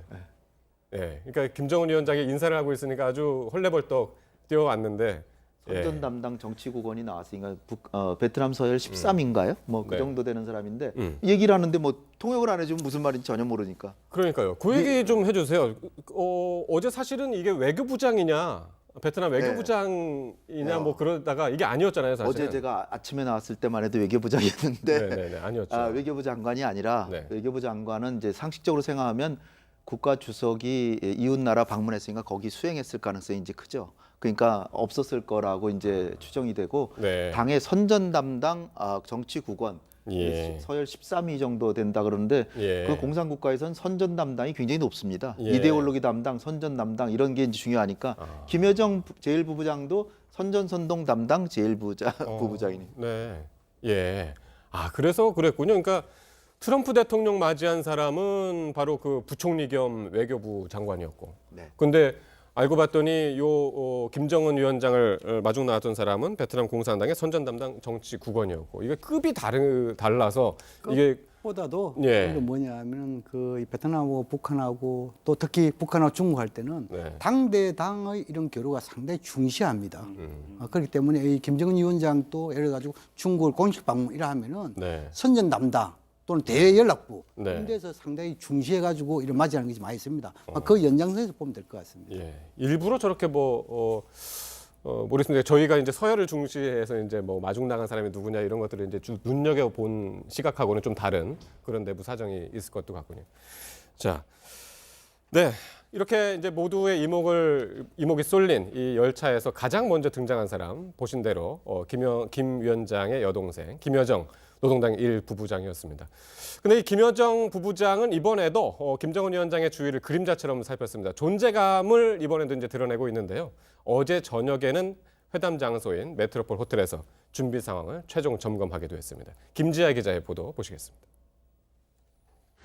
베트남 동당역에 멈춰선 열차에 환영 인파와 취재진의 시선이 쏠립니다. 열차의 문이 열리자 환영단의 음악도 시작됩니다. 그런데 등장한 사람은 김정은 위원장이 아닌 김 위원장의 친동생 김여정 노동당 제1부부장이었습니다. 치마 정장을 입고 힐을 신은 김 부부장은 빠르게 길을 미리 살펴보고 다시 안으로 들어갔습니다. 약 1분 뒤 김정은 위원장이 비로소 모습을 드러냈습니다. 김 위원장의 뒤로 빠르게 내려오던 김 부부장은 길목에 서 있던 김영철 노동당 부위원장의 팔을 살짝 밀치기도 했습니다. 김 부부장은 김 위원장이 탈 방탄차 뒷좌석에 가방을 넣고 김 위원장이 차에 타자 곧바로 뛰어서 자신의 차로 이동했습니다. 김 위원장의 동선을 직접 챙기며 그림자처럼 최전방에서 김 위원장을 보좌한 겁니다. 김 부부장의 그림자 의전은 열차가 잠시 정차했던 난닝역에서도 확인됐습니다. 담배를 피는 김 위원장 옆에서 두 손으로 공손하게 잿더리를 들고 있는 모습이 포착된 겁니다. 싱가포르에서 열린 1차 북미 정상회담에서 또 평양에서 열린 남북 정상회담에서도 보여줬던 김여정 부부장의 가장 가까운 비서실장 역할이 베트남에서도 그대로 드러났습니다. JTBC 김지아입니다. 네, 지금 화면에서 이제 잠깐 보셨습니다만은 이 베트남으로 열차가 이제 넘어가면서 그 전에 이제 중국 난닝역에서 이제 휴식을 취하는 그 장면이 이제 잠깐 포착이 됐죠. 그때 이제 김여정 제1부부장이 담배꽁초를 재떨이를 직접 이제 들고 와가지고 그 챙기는 모습이 상당히 눈에 띄었습니다. 그러니까 김여정 네. 부부장이 김정은 위원장을 밀착 수행하는 거에 뭐 다 알고 있는 사실 아니겠습니까? 예를 들어서 이제 대표적인 장면이 판문점 선언에 이제 그 서명을 할 때 예. 만년필까지 들고 있다가 옆에서 이제 건네주는 이런 장면까지도 다 했으니까 저런 것까지 김여정 부부장이 하는가 했는데 네. 그 정도의 수준을 넘어서서 그거는 뭐냐면 이제 카메라들이 딱 대기하고 또 찍으니까 그런다 치더라도 네. 난닝역에서의 장면은 찍히는 걸 모르는 상태에서 이제 예. 이루어졌는데도 네. 김여정 부부장이 저렇게 했다면 네. 거의 김정은 이거 위원장의 바로 옆에는 김여정 부부장만 갈 수 있는. 특히나 저게 이제 재떨이를 네. 바치고 있으면 담배꽁초를 받은 것 아니겠습니까? 예. 그래서 이거는 뭐냐면 건강 문제를 체크할 수 있는 중요한 하나의 단서가 될 수 있어요. 만약에 꽁초로 확보를 할 수 있다면. 예. 그래서 여기에 어떤 타액이 묻어 있고 침이 따라서 만약에 이게 입수가 된다면 김정은 위원장의 건강이라든지 DNA 정보라든지 이런 것들을 입수할 수 예. 있으니까 모든 걸 차단하는 것까지는 이해를 할 수 있는데 예. 그거를 같은 백혈통이라고는 김여정 부부장 외에는 거의 노터치 이렇게 가고 있다라는 것을 보면은 어느 정도로까지 지금 이 북한 안에서 김정은 위원장에 대해서 강력히 지금 네. 이걸 그러니까 차단을 하고 있는지 이걸 예. 엿볼 수 있는 하나의 그러니까 힌트 아닌가 이런 생각도 좀 듭니다. 그러니까 재떨이를 단순히 바쳤다기보다는 담배꽁초를 수거했다. 그렇죠. 예. 그렇게도 보면 근데 과거에 이런 적 있잖아요. 그 김정은 위원장이 베이징에 갔을 때 거기서 건강 검진 한번 하지 않았습니까? 그래서 일단 설은 있죠. 예. 그러나 근거는 뭐 우리가 지금 이제 확실한 근거는 찾을 수 없으니까. 아, 설이었군요. 뭐 예를 들어 가지고 뭐 되지 않아요. 이 직접 건강 검진을 했던 의사가 나와서 무슨 발표를 한다든지 아니면 그 이 중국 당국이 비공식적이라도 네. 밝히면 지금 그런 상황이 없단 말입니다. 네. 또 그런 게 설령 있다 하더라도 네. 그것을 우리가 알 수 있는 방법은 거의 없다. 네. 그런 생각이 듭니다. 네. 하여튼 뭐 저 장면이 상당히 이제 이채로웠고 특히 이제 뭐 담뱃불을 붙일 때 성냥을 사용했다든가 뭐 이런 점도 상당히 눈에 띄는 부분이었습니다. 지금 그 성냥 사용한 부분에 대해서 온라인에서 굉장히 또 이슈가 됐는데 예. 이제 북한 사정에 좀 밝은 뭐 관계자분은 또 그거를 이런 식으로 해석하시더라고요. 그러니까 그 폭발 테러에 좀 대비하기 위해서 이게 성냥을 사용하는 게 좀 그 안전하다. 안전하다는 인식 때문에 폭발물이 될 수 있는 건 뭐 라이터 같은 거는 그렇죠. 전혀 사용을 안 하고 있다. 그래서 이제 예전부터 그렇게 좀 이용을 했었고 뭐 김정은 위원장이 지금 뭐 예를 들면 뭐 병원이라든지 집무실 뭐 심지어는 뭐 ICBM과 관련된 그런 장소에서도 뭐 이 담배를 피울 정도로 애연가로 알려져 있어서요. 네. 좀 그런 상황을 좀 염두했다라는 좀 예. 그런 관측도 있습니다. 그렇군요. 자, 이제는 오늘 가장 중요한 부분이 이제 의제잖아요. 이제 의제의 부분에 대해서 이제 말씀을 나눠볼 텐데, 좀 뭐 복잡하게 얘기하기 전에 두 분 먼저 그 전문가시니까요. 어떻게 전망을 하시는지 한번 듣고 싶어요. 어디까지 합의가 될 수 있을까요? 좀 간략하게 좀 말씀을 해주시면요. 일단은 뭐 기본 합의는 돼 있다. 네, 그러니까 동창리 장거리 미사일 발사장 고정 발사대지만 네, 근데 이동식 발사대가 또 있습니다. 이제 그 네. 부분은 지금 남겨져 있는 거고 그다음에 거기에 대한 검증 지난번에 작년 여름에 좀 하다가 중단했는데 예. 그거를 그 국제 감찰단이 보는 앞에서 해체한다. 네, 이게 문재인 대통령이 다 이뤄놓으신 거예요. 그다음에 풍계리 핵실험장 기자분들만 가서 봤는데 네. 전문가들한테 보여주겠다. 요거는 이미 다 된 거고. 그다음에 평양 선언에 보면은 그 상응 조치가 있으면 영변 핵시설을 영구 폐기한다. 네, 그러니까 영변 핵시설이 여러 가지가 있는데 원자로 있고 그다음에 재처리 시설이 있고 그다음에 농축 프로그램인데 이거 다 영구 폐기한다는데 예. 문제는 상응 조치인데 상응 조치가 뭐냐에 따라서 이제 신고도 하고 폐기도 하고 검증도 받느냐. 네, 근데 폐기 검증은 될 것 같은데 네. 그거 신고하는 거는 그건 좀 미지수입니다. 신고까지 할지. 그다음에 이제 더 중요한 게 예. 영변 외에 무슨 시설들이 있는데 예. 미사일 만드는 공장도 있고 그다음에 우라늄 농축 시설도 있다라고 하는데 아무도 예. 보질 않았어요. 그러니까 예. 트럼프 대통령이 지금까지 김정은 위원장이 어느 누구한테도 한 적이 없는 얘기를 하려고 그런다는 거는 영변 외의 핵시설 얘기일 가능성이 전 크다라고 보는데요. 예. 그거 하다 ICBM인데 ICBM에 관해서도 이제 들어갈 것이냐인데 네. 영변까지는 들어가는 건 저는 확실하다고 보는데 예. 거기서 그다음에 또 하나 확실히 들어갈 게 최종 단계로서의 한반도의 완전한 비핵화에 대한 의지 확인. 이것도 들어가는데 그 중간 단계의 영변 이외의 핵시설에 대해서도 과연 어느 정도로 기술되느냐에 따라서 예. 금강산만 해제해 줄 거냐 예. 아니면 개성공단 철도 연결까지 해줄 거냐 예. 그게 달라질 것이다.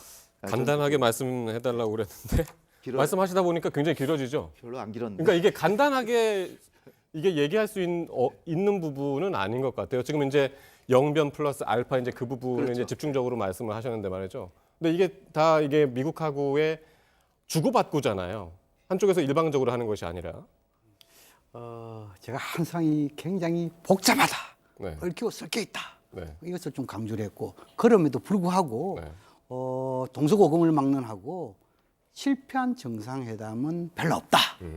이것을 하고 또 그 속에서 실무자 간에 네. 상당히 노력을 했고 네. 또 우리 측 또한 창조적인 대안을 제시하면서 중재단을 상당히 많이 했습니다. 네. 어려울 때마다 네. 그것을 북한과 미국 모두 받아들였습니다. 네. 특히나 양 정상이 이번에는 반드시 풀어야 되겠다는 의지가 있습니다. 네. 그런 측면 봤을 때 방금 우리 홍 실장 말씀한 대로 네. 뭐 이 종전선언 그리고 연락사무소 설치 네. 뭐 이런 부분에 대해서는 저는 근본적으로 기본적으로 될 것이다. 네. 이렇게 보여지고 또한 풍계리와 동창회에 대한 검증 이것도 저는 기본적으로 될 것이라고 생각합니다. 예. 단지 중요한 부분이 있어가지고 방금 우리 앵커께서 말씀한 대로 영변 핵단지에 여기 대해서 어떻게 표현할 것인가, 네. 신고 검증을 통한 연구 표기를 것인가, 예. 아니면 신고 검증하면서 그냥 동결까지 갈 것인가. 예. 이 표기는 최고지가 결단 남은 것이죠. 예. 반해서 미국의 상응 조치도 대북 제재 완화와 관련해 가지고 그냥 유예 이건 할 것인가, 네. 아니면 완화까지 갈 것인가. 네. 더 구체적으로 남북 간의 경협, 개성공단 건강 이것은 예외 조치를 둘 것인가. 이런 것은 양 정상의 결단이고 그것은 오늘 밤에 예. 결정될 것이다. 그런 생각이 듭니다. 구체적인 얘기들을 이제 해볼 텐데 일단 오늘 오전 상황을 보면 일단 아까도 잠깐 말씀드렸지만은 트럼프 대통령이 트위터에다가 한번 또 이제 북한을 한 번 더 촉구하는 비핵화를 이제 촉구하는 그런 이야기를 남겼고 또 북한 관련 조선신보라는 곳에서는 미국이 결단해라. 그러면은 상응하는 추가적 조치가 있을 것이다. 서로 직접적으로 우회적으로 아니면은 좀 이제 외곽 수단을 통해서 매체들을 통해서 신경전을 먼저 벌이고 있는 것 같습니다. 씨름에서 그 가장 중요한 게 삿발을 어떻게 잡느냐에 따라서 이게 달라진다는 거예요. 삿발 싸움이 이제 본격적으로 시작이 됐다고 봐야 되는 것 같고요. 네. 그런 점에서 그러니까 이제 오늘 트럼프하고 김정은 두 정상이 만나가지고 이제 첫 일성을 어떻게 된 거 조금 전에 양문희 교수님 말씀하신 대로 이제 그게 가장 중요한 것 같은데요. 좀 구체적인 내용 뭐 두 분께서 말씀해 주실 것 같은데 저는 따로 하나 꼭 말씀을 드리고 싶은 게 네. 국내 언론에 의해서 스몰 딜, 빅 딜, 뭐 심지어 미들 딜 이야기까지 나오는데 저는 스몰과 빅을 나누는 도대체 그 주체가 누구고 기준이 뭐예요? 저는 그게 좀 이해가 안 되는 게 네. 어느 언론을 보면 빅딜은 뭐냐면 완전한 비핵화만이 빅딜이에요. 근데 또 어떤 언론을 보면은 빅딜이 어디까지냐면 미사일 ICBM 뭐 폐기 이런 것까지 하면 빅딜이라고 쳐요. 그러니까 무슨 얘기냐면 지켜보는 입장에서 어느 장단에 춤을 춰야 될지를 모르겠어요. 저는 그런 점에서 이게 스몰이다 빅이라고 하는 게 뭐냐면 해봐. 그 결과 보고 우리가 평가 어떻게 해줄지 평가 기준을 자기들 나름대로 자의적으로 그냥 잡고 있는 건데 우리가 자꾸 여기에 현혹되고 있는 게 아니냐. 저는 이 점을 좀 하나 강조하고 싶은 게 있고요. 이렇게 본다면 뭐 국내든 국외든 언론이 자의적으로 잡은 스몰과 빅의 기준에 우리가 현혹될 이유는 전혀 없고 지금까지 그런 북한 핵 문제를 풀기 위해서 나왔던 해법에서 어디까지 가 있느냐. 그러니까 합의가 어디까지 가 있고 실행이 어디까지 됐는가를 가지고 잡는 기준이 오히려 진전이냐 아니냐라고 하는 차원에서 네. 이전에 역사적으로 어디까지 합의를 했고 어디까지 그럼 실행을 했느냐 이걸 가지고 따지는 게 오히려 더 생산적인 게 아니겠느냐 저는 그렇게 보거든요. 그렇게 본다면 사실은 합의가 됐던 것은 영변까지지 않습니까? 역사적으로 영변까지가 합의가 됐던 것이고 이것이 만약에 다시 재확인이 된다면 여기 또 시작이니까 이건 상당한 진전이라고 봐야 되는 게 아닌가. 여기다가 물론 우리의 바람 입장에서는 영변 플러스 알파까지 간다면 더 좋은 얘기가 되겠지만 저는 일단 그런 평가의 기준을 좀 객관할 필요가 있다는 점을 꼭 하나 말씀을 드리고 싶고요. 조선신보가 얘기했던 미국의 상응 조치에 따라서 추가적 조치를 할 수 있다라고 하는 건 제가 볼 때는 김정은 위원장과 그 문재인 대통령의 평양 공동선언에서 이야기했던 그 문구의 거의 똑같은 반복인 것 같아요. 뭐냐면 우선 동창리를 그 유관국 창관에 폐기를 하는데 네. 미국의 상응 조치를 보고 영변의 영구적 폐기와 같은 조치를 취해 나갈 수 있다. 네. 이렇게 표현이 되어 있는데 예. 그 문구를 영변이라고는 그러니까 어떤 특정한 단어를 빼고 네. 그대로 되풀이한 게 아닌가. 일단 이렇게 읽어야 되지 않을까 싶은 생각도 좀 듭니다. 네. 지금 어쨌든 직접적으로 이제 정상들의 말을 들을 수는 없기 때문에 그러니까 북한 매체라든가 여러 가지를 통해서 이제 저희가 이제 짐작을 할 수 있는 것들을 좀 더 얘기를 해보면 북한이 또 노동신문을 통해서 베트남의 경제 발전상을 상당히 또 자세하게 소개를 하기도 했습니다. 베트남을 이제 경제 발전의 롤 모델로 여기고 있다라는 이제 북한의 인식을 읽을 수가 있는 그런 대목이 아닌가 싶은데 이런 것들도 역시 뭐 북한에 대한 제재, 이런 대북 제재 이런 것도 이제 해결돼야 되는 문제잖아요. 김정은 위원장이 중국에 가가지고 경제 시찰을 하면은 또 중국의 경제 발전상을 보여주겠죠. 네. 그러면 중국 모델, 또 베트남에 가가지고 경제 발전하면 또 베트남 모델 네. 이렇게 하면 해석은 가능하겠죠. 그러나 선택은 김정은 위원장이 할 것인데 네. 아마 지금은 이제 이 미국이 지금 이야기한 대로 베트남과의 적대 관계에서 네. 이런 그 수기를 함을 해가지고 나름대로 베트남 발전한 이거 본보기 이렇게 보여주려 하겠죠. 네. 그럼 지금 볼 때 아마 김정은 위원장 또 이번에 오수영과 김평리를 데려오는 거 볼 때 나름대로 베트남 모델에 대한 도이모에 대한 모델에 대한 네. 나름대로 CNG 직접 보고 네. 거기에 대해서 나름대로 검토는 할 거다. 네. 저는 그렇게 생각하고 어찌 보면은 이것이 예. 도이모의 정책이라든지 개혁개방 정책 이것이 주민생활 향상과 북한의 경제 발전과 직접 연계되어 있잖아요. 네. 그래서 직접적으로는 이것이 북한 주민들에게 나름대로 미래 비전을 보여주는 그런 보도이면서 또 다른 한편으로는 미국에게 압박하는. 네. 예를 들어 지금 이제 베트남 모델 되려면은 대북 제재가 완화돼야 되는 게 기본 예. 아니냐. 예. 이런 측면에서 미국을 압박하는 네. 그런 심리적인 그런 하나의 전략적 의도도 담겨 있겠죠. 베트남 하면은 뭐 쌀국수 아까 얘기도 했습니다만은 쌀 생산이 세계 1위 아닙니까? 많죠. 예. 그래서 1990년대에 이미 베트남은 북한에다 많은 쌀 지원을 했습니다. 네. 그러니까 과거에 김일성 방문했을 시대만 해도 북한이 베트남보다 전혀 못 살질 않았는데 90년대는 벌써 베트남이 이제 그 지원도 하는데 네. 베트남 모델이 김정은 위원장이 관심을 가질래도 매우 위험하다고 생각할 가능성이 커요. 왜냐하면 이 베트남의 가장 큰 특성은 집단 지도 체제. 네. 김정은은 1인 독재. 네. 그러면 김정은이 자기의 권력을 나눠서 여러 사람에게 분산시켜줘야 되는데 그거 김정은 위원장이 정말 쉽지 않은 일이죠. 예. 그게 쉽지 않은데 이제 또 비슷한 점을 볼 것 같으면 중국 같은 경우는 외국에 화교 자본이 많아서 외국에서 돈이 그러니까 민족 자본에 비슷한 중국인들 자본이 들어와서 많은 걸 했어요. 근데 예. 베트남은 전쟁통에 그냥 다 망가져가지고 그냥 완전히 그냥 외자 그냥 막 받아들여가지고 이제 했는데 결국 북한도 개발하려면 지금 자본이 없기 때문에 네. 베트남식을 따라야 되는데 예. 그 한계는 어디 있냐면 또 베트남 모델하고 에스토니아 모델을 합쳐서 베스토니아 모델이라고 하는데 베스토니아 모델은 베스토니아는 IT를 개발해가지고 그 1991년에서 지금까지 소득 수준이 6배가 됐습니다. 근데 그 핵심이 뭐냐? 투명성, 민주화, 개방 이건데 예. 김정은 위원장이 그러니까 고민은 뭐냐면 북한의 경제를 진정으로 발전시키고 싶으면 외자 유치하고 WTO도 가입하고 뭐 네. IMF도 가입하고 해야 되는데 그런데 권력을 상당히 놔야 되는데 과연 그렇게까지 할 수 있을지 그러고도 권력을 유지할 수 있을지 예. 그거 이제 오수영을 데려가지고 이제 저걸 연구시키는데 자기도 아마 그게 예. 최고의 고민일 겁니다. 그 이 베트남 모델하고 중국 모델하고 경제적인 관점에서 확실한 차이점이 있습니다. 예를 들어 가지고 중국은 내부의 그 경제 개혁부터 먼저 합니다. 예를 들어 협동 농장 같은 거 있잖아요. 네. 먼저 그다음 에 개방을 하는 겁니다. 네, 네, 네. 근데 베트남은 반대지요. 개방부터 먼저 하고 네. 차후에 내부의 개혁을 하는 것이죠. 뭐 그 차이이기 때문에 아마 이런 부분에 대해서 북한은 내부부터 먼저 할 것인가, 개방부터 네. 할까 이에 대해서 상당히 뭡니까 고민을 할 겁니다. 예. 자, 그리고 지금 각종 언론에서 그리고 뭐 전문가들조차도 가장 가능성이 높은 것 중에 하나가 합의문에 나올 수 있는 것 중에 하나가 종전 선언을 빼놓지 않고 얘기를 하고 있습니다. 거의 뭐 그건 합의까지 된 것처럼 지금 뭐 예. 보도가 되고 있고 또 그런 네. 것 같습니다. 어제도 말씀을 드렸다시피 그 청와대 그 대변인이 공식적으로 브리핑까지 한 수준이라고 한다면 네. 그거는 이미 뭐 거의 기정사실로 봐도 되지 않을까 싶은 생각이 들고요. 네. 논리적으로만 따져봐도 종전 선언은 북한 입장에서 김정은 위원장 입장에서도 비핵화 조치를 하기 위한 필요 조건이죠. 왜 그러냐면 그 북한 입장에서 핵이라고 하는 것은 말 그대로 체제 정통성을 상징하는 것으로 저는 알고 있는데 문제는 그런 북한 내부 안에서의 동의를 끌어내기 위해서도 북한 내부에 있어서의 커뮤니케이션을 위해서도 네. 종전선언은 김정은 위원장 입장에서는 필요 조건이라는 거죠. 충분 조건까지는 되지 않는다 하더라도 그런 점에서 종전선언은 선택지가 아니라 필수지 예. 아니냐. 예. 어찌 보면 거의 첫 출발 아니냐. 그렇게도 볼 수 있을 것 같습니다. 그럼 어떻게 예상을 하시나요? 이거 종전선언이 이번 합의에서 그냥 종전선언을 합니까? 아니면은 뭐 김의겸 대변인은 이자 그 북한하고 미국 이 두 나라만으로도 충분하다. 종전선언이 그렇게까지 얘기를 했는데 어떻게 보시나요?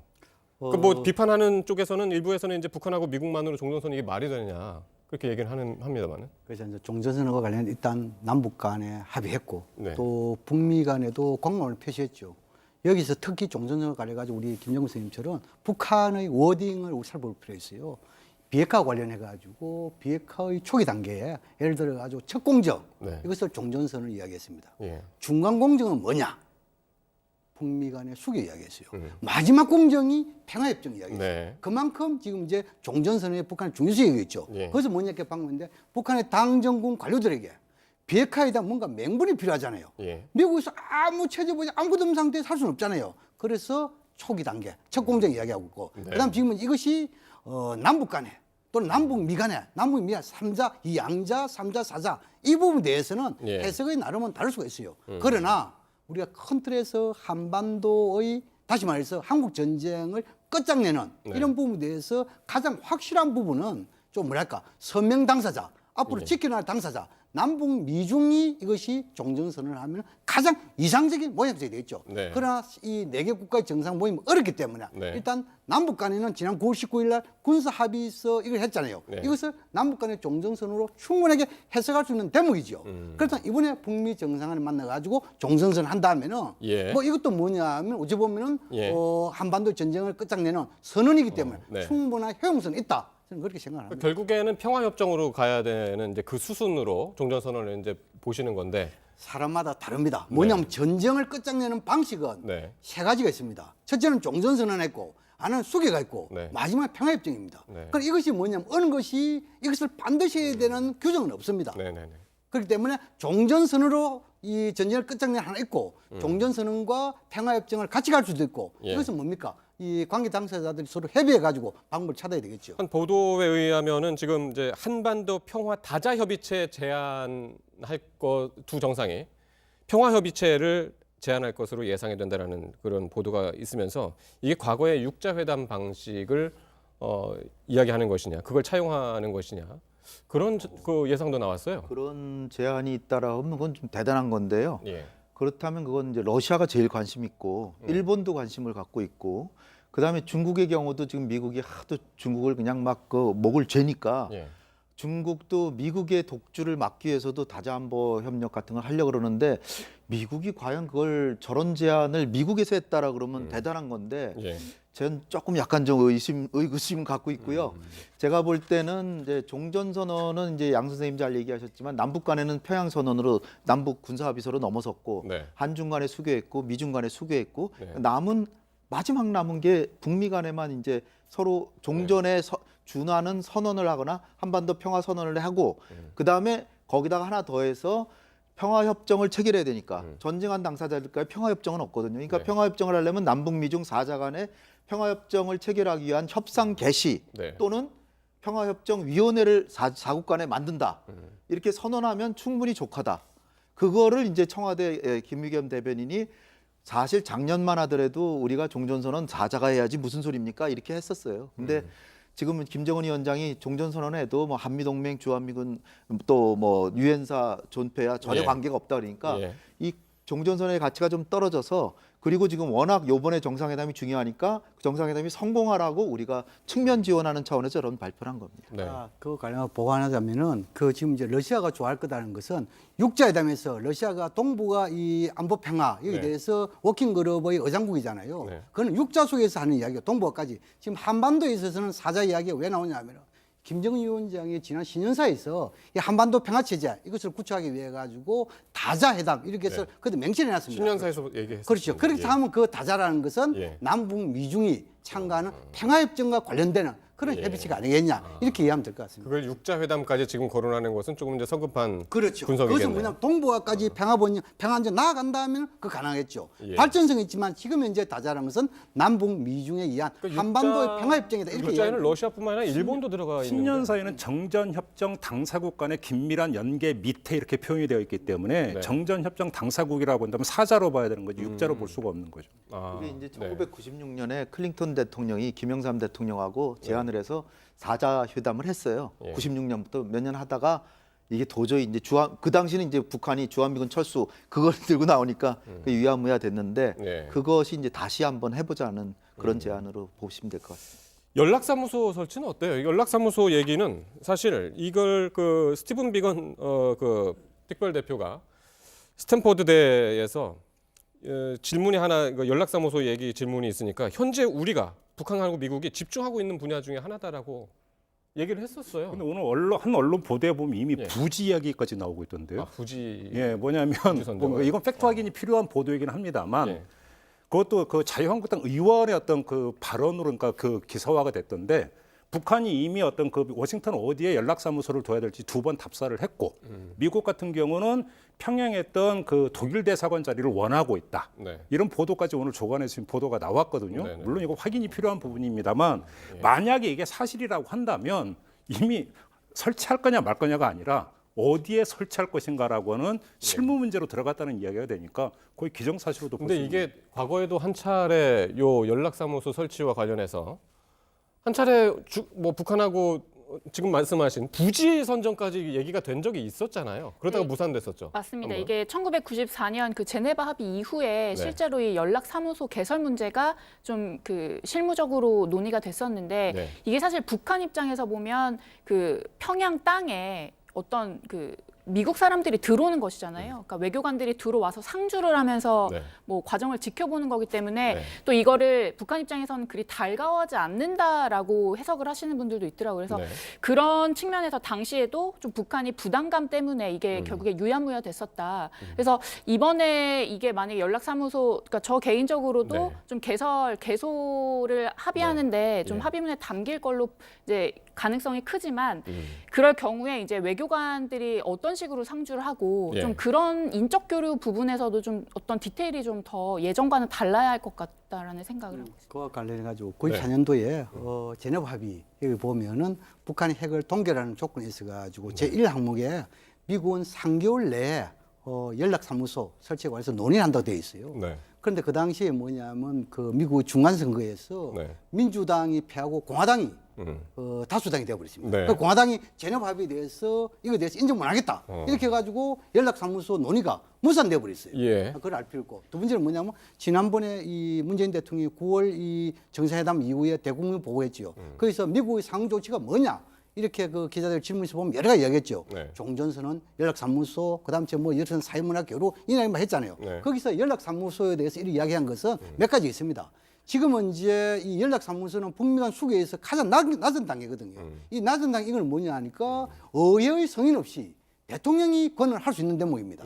그리고 또 두 번째는 뭐냐 하면 평양에서 예를 들어 가지고 핵에 대한 조치에 있어 가지고 신고 검증 이라고 하려면 미국의 전문가 들어가야 될 거 아닙니까? 사무실이 있어야죠. 그렇죠. 그 전문가들 하려면 또 본국하고 연락을 줘야 되잖아요. 그래서 이 연락사무소 기능이란 큰 틀을 두면서도 그러한 역할도 하기 위해서 이러한 연락사무소 이야기가 나온 것이 아니겠느냐 이렇게 이해하면 될 것 같습니다. 알겠습니다. 자, 오늘 이제 뭐 몇 시간 안 남았습니다. 두 정상이 다시 한번 만나기까지. 지금 그래서 두 정상이 최근에 지난해부터 올해까지 어떤 이야기들을 주고받았는지 직접 주고받은 것도 있고 뭐 간접적으로 이야기한 것도 있는데요. 한번 어떤 발언들이 있었는지 한번 되돌아가서 한번 보겠습니다. 조선 반도를 핵무기도 핵 위협도 없는 평화의 땅으로 만들기 위해 적극 노력해 나가기로 확약하였습니다. Chairman Kim has been really very open and terrific, frankly, We'll be having a second summit with Chairman Kim in the not too distant future. I really believe North Korea has tremendous economic potential. We will help them to that end. 항구적이며 공고한 평화 체제를 구축하고 완전한 비핵화해로 나가려는 것은 우리 당과 공화국 정부의 불변한 입장이며 나의 확고한 의지입니다. 새로운 관계 수립을 향해 나아갈 용의가 있습니다. 언제든 또다시 미국 대통령과 마주 앉을 준비가 되어 있으며 I think we'll have a very tremendous summit. We want denuclearization, and I think you'll have a country that will set a lot of records for speed in terms of an economy. 네. 뭐 서신을 주고받기도 했고 트럼프 대통령 같은 경우는 트위터로 이제 많이 메시지를 보내기도 했고 비핵화와 또 상응 조치에 대해서 서로 상당히 이제 촉구도 하고 달래기도 하고 어떤 면에서는 좀 뭐 협박성의 뭐 얘기도 하고 말이죠. 수위가 뭐 좀 달라긴 했습니다만. 그리고 1년 만에 그 급변 아니겠습니까? 그 네. 전에 보면 뭐 로켓맨 나왔고 뭐 무슨 보이라고 했던가요? 뭐 보이 나오고 도타드라고 하는 단어 지금도 기억나고. 근데 대통령 각하가 됐고 네, 내 친구가 되지 않았습니까? 네, 이게 네. 1년 사이에 벌어진 거의 급변 사태이니까 네. 과거의 그 험구로만 돌아가지 않으면 정말 좋겠다. 예. 이런 소망만 전하고 예. 이 단어가 물론 외교적 원사이겠지만 여기 한 번 만나고 두 번 만나고 세 번 만나면 좀 진심이 조금씩 이제 묻어 나오면 그것이 아주 끈끈한 인적 네트워크가 되면은 북미 간의 관계 어떤 에너지원이 될 수 있으니까 네. 그런 점에서는 정방향으로 지금 가고 있다는 점에 대해서는 좀 평가를 해야 될 것 같습니다. 어쨌든 뭐 누가 친구끼리 얘기를 하든지 뭐 적과 얘기를 하든지 어쨌든 무엇보다 가장 중요한 것은 무엇을 결론을 도출하든 간에 그 과정에서 두 사람의 신뢰 그것이 이제 가장 중요한 것 같아요. 작년 6월에 그 정상회담 합의문 서문에 네. 북미 양국 간의 신뢰 조성이 한반도 핵 문제를 해결하는 지름길이라는 걸 양국 정상은 인식을 공유했다.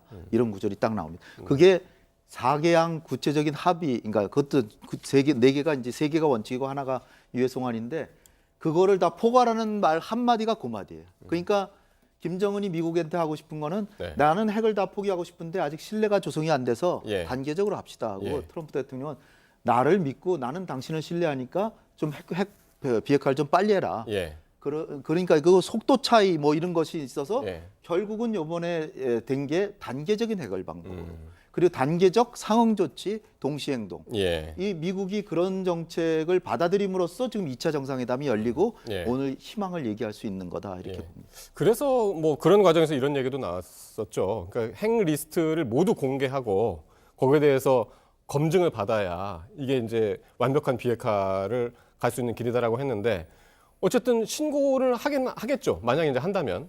근데 그걸 믿을 수 있느냐 없느냐 이건 또 신뢰 문제잖아요. 그렇죠. 네. 교과서적으로 이야기하면은 예. 모든 핵 프로그램이 돼가지고 일단 동결부터 하고 그 위에 신고, 사찰, 검증 이것이 이론적이고 교과서적인 이야기입니다. 근데 지금까지 25년 동안 북핵에서 가지고 이론적 교과서적으로 할 수 있는 데뭐 있었습니까? 없잖아요. 불신이 있는데. 하나 지금 이제 빙간의 예로 보면은 지금은 이제 방금 이제 우리 홍 실장께 이야기했는데 지난 싱가포르에 있어가지고 회담의 이런 합의서의 순서가 보면은 네. 첫째는 뭡니까? 관계 수립, 그다음 주에 한반도 평화 체제, 그다음 비핵화. 그러면 북한은 어떻게 해석하냐면 먼저 새로운 관계 수립돼야 네. 평화 체제 되고 그래야 비핵화할 수 있을 거 아니냐. 예. 이것이 신뢰 문제돼 있단 말이에요. 그래가지고 미국의 전문가들이 보수적인 전문가들이 뭡니까? 이것이 미국이 북한 졌다 이렇게 이야기하잖아요.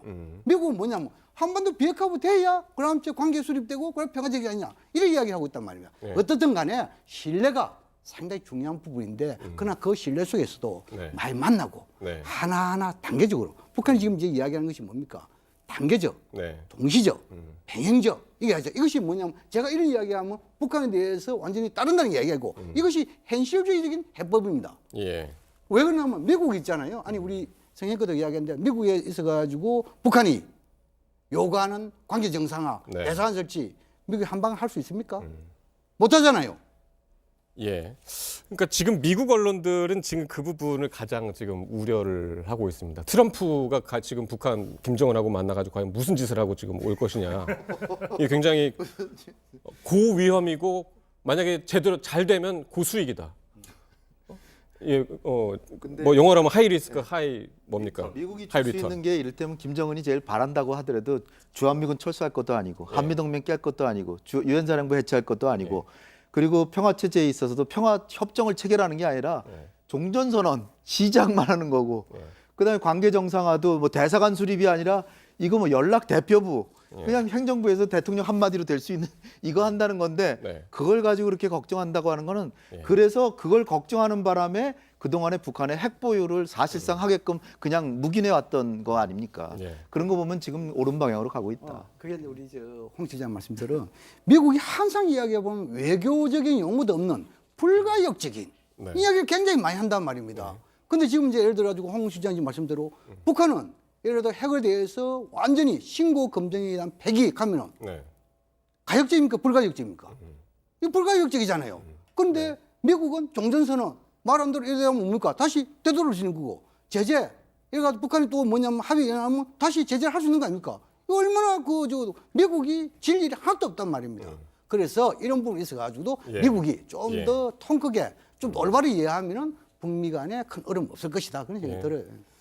자, 일단 의제 얘기를 이제 계속하면서 이제 북한하고 미국하고 이제 대화가 이제 계속 오가면서 그럼 우리의 역할 이것도 이제 생각하지 않을 수 없습니다. 특히 이제 문재인 대통령이 트럼프 대통령하고 이제 통화도 했었고요, 전화 통화도 했었고 어제도 이제 한 번 더 이제 얘기를 뭐라고 했나요? 그 주도적인 역할? 어떤 이제 만약에 이제 북한이 대북 제재가 해제됐을 때 우리가 주도적인 역할을 이제 해야 된다. 그런 얘기도 해서 우리 정부가 앞으로 이제 이 두 북미의 이제 관계 속에서 어떤 역할을 할 것인가. 이 부분도 집중적으로 좀 들여다봐야 될 것 같습니다. 그러니까 이제 미국의 상응 조치 얘기하는데요. 제가 속물이라 그런지는 모르겠으나 미국이 돈 되는 거 한 푼이라도 있습니까? 상응 조치 지금 나오고 있는 것 중에서 금강산 관광 재개 오케이 한다고 미국 달러가 들어가나요? 개성공단 재개한다고 미국 달러가 들어갑니까?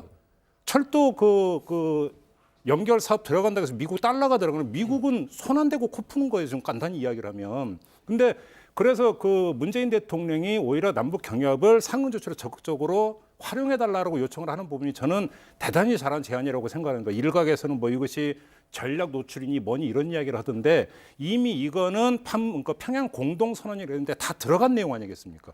이미 남북이 합의를 본 사안이기 때문에 무슨 뭐 천기 누설도 아니고 전략 노출도 아니고 오히려 우리가 그럼 우리 돈을 내서 열심히 민족내부에서 경협 사업을 할 테니까 미국은 오케이만 해달라. 저는 이런 데 있어서 하면은 이것이 결국은 북한의 개발이라든지 이런 데 우리의 주도권도 줄 수 있는 것이기 때문에 양수겸장이다. 저는 그런 점에서 2차 북미 정상회담을 앞두고 문재인 대통령이 우리 국민만이 아니라 국제사회를 향해서 그리고 트럼프를 향해서 던진 메시지는 아주 유효적절했다.